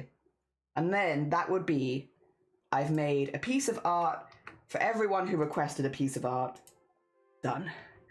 And it's only all of these. Oh dear. Listen, we got through them. We got through them. We did the thing. And I'm proud of that. There was a lot of heckin' work. But I am proud of everything that we've done. They're not all perfect, probably, and that's kind of perfect for them. And that means this is, let's see, it's 5 times 3 and 6 times 3, so that's 18 and 15. So that's 33? 33? Not bad. There we go. And then put that in there, put that in there, and then we just need to put these on the right layers. And then that should be, look at them go! The army! The army! Excited for March? Me too! This is my last stream now until March because I now need to cut out like 1,000 fabrics, but I'm very excited for it. Magnificent creatures! Yeah, and you're doing well, I'm glad! Hell yeah! Yeah, this is our scrap army. I'm really pleased with them. Oh dear. Hell yeah. Most of these were people we're doing individual collabs with. We do have a few extras in there as well for people that requested them. And yeah. So it gives you an idea of, and also there's 2 people in here that I'm not collabing with, but they have supported the event in like slightly different ways. So they're also in there. There they all are. So cute. An army of scraps. I need to make a GIF of this now so that we have them all yapping in time, but I can do that also. Sorry, you can probably just hear like click, click, click, click, click, click, click, click, click. I'm sorry. I haven't got a manual way of doing it. They look really cute. I love them. Hopefully the people that we've made them for today also like their art. Only a couple of them, because I only had a couple more requests here. But yeah, we got them all. We got them all. Hell yeah. All right. I will say, oh, also, let me do the Octogeisha shout out. For those who don't know, Octogeisha is planning to also join us next month for the Craftathon. Hopefully doing some gaming. Hell yeah. Which we were talking about earlier as well. We've been yapping about Peak and Lethal. And eggs. A classic combo. All right. I think that is going to be probably me done for the day. Because I need to go do a lot of paperwork. I'm sorry. It's... Starry! There you are. We got you in there. Starry is one of the people that has supported the event. I'm not collabing with Starry, but she sent me some tatting equipment because I've never done tatting before. So when I do a collab with Lovey, I have the equipment I need. And has also given me some recommendations and stuff like that. So we have Starry in here too. Hell yeah. Not feeling well, but need to hang up the laundry. Oh, bless you. I am going to be raiding out Mistress. However, I am going to be raiding out into another streamer that I'm going to be collabing with next month. As long as she's live for a little bit longer, because Little Messenger is hunting for her dreamy Animal Crossing villagers. And I figured that's a pretty good vibe and a pretty good space to send people to. If you're looking to like vibe and chill and stuff like that, Animal Crossing is a wonderful, wonderful stream, and Messenger has a lovely, lovely stream there. We have actually made a little Messenger, there she is, little Messenger scrap as well. But yeah, thank you for the stream. No, thank you. I will be a bit quiet online. I am going to be doing a few pings though. So there's going to be a few pings from me in the next few days to both the collab place and also to my own personal Discord. Just to quickly go over stuff. It's mainly just heads up, I'm going to be live slightly different to usual. So I'll have daily schedules instead of like the regular weekly schedule posts. Trying to make sure that people are aware of like all the streamers we're collabing with and stuff like that, and where you can find all the information for each collab, so you know if you want to find patterns or tutorials or walkthroughs, you know where they all are, easy peasy. In the Discord for the craftathon. So for the streamers that are joining me in the craftathon, I'm also just going to be pinging a few bits and bobs leading up to it. Most of it is like kind of similar to what you've already seen, like housekeeping, stuff like that, and also just making sure that everyone is comfortable. Tomorrow we're doing the first voice call test, which means from 7 a.m. till 9 a.m. my time and 5 p.m. till 7 p.m. my time. Tomorrow we're doing 2 of them, 2 2-hour slots, where I'll just be sat in a voice call in the group chat for the group Discord for the craftathon. It basically means if you want to have any double checks on your audio, if you want to test your scrap out or anything like that, you can. I'm going to have my screen up on so you can see my stream OBS and stuff like that, so you can see if your scrap appears. Also just so you can double check your levels. You don't have to do it ahead of time. If you're in an individual collab, we can absolutely work it out live on stream. But if you would rather double check anything beforehand when we're not live on stream, I'm doing one tomorrow, and then I'm doing 2 tomorrow, and I'm doing 1 every Wednesday afterwards, just for a couple of hours where people can join and double check and make sure they're comfortable. You don't have to, it's only if you have any concerns, but I wanted to do it so that people, I wanted to do it like that so that people could drop in easily without feeling a commitment to having to turn up to something because they didn't want to. Very much to your personal comfort level. I also know for a lot of people that I've collabed with before, they already have me set up, they don't need to do that, but in case you want to, you can. There you go. It's just there. But yeah, I'll be doing 2 tomorrow and then 1 every Wednesday throughout the entirety of March. I will also just, ping people in the Discord. Apologies, there might be a few pings over the next few days. I also think if you are in the Lethal collab, I will be pinging a mod pack to you because you do need one, unfortunately. Peak, you won't, because Peak I can handle the larger lobbies, but Lethal, you have to have the mod pack downloaded. So I will get that to you in the next couple days as well. Yeah, I think that's basically me going over everything. Next time I see you, we'll be fundraising. Very exciting. I'll have a lot of things to talk to you about because on the 1st of March, I'll also be opening all of the commissions, all of the redeems, stuff like that. We'll have everything going live on the 1st. And we'll talk a little bit about the milestones and everything. But yeah, next stream now will be March. Very exciting. All right, I am gonna wrap things up there. Thank you so much for the raids today. We had several raids. Obviously, we had the massive one from Chelsea, which is really, really kind of you. We also had raids from Wandering Kitsune and Solemn, which I really, really appreciate. Thank you everyone who, and Ophi earlier in the day as well, of course. Thank you everyone who popped by and brought their lovely communities here, and thank you all of you for being so lovely when you popped over. It was lovely to see you all.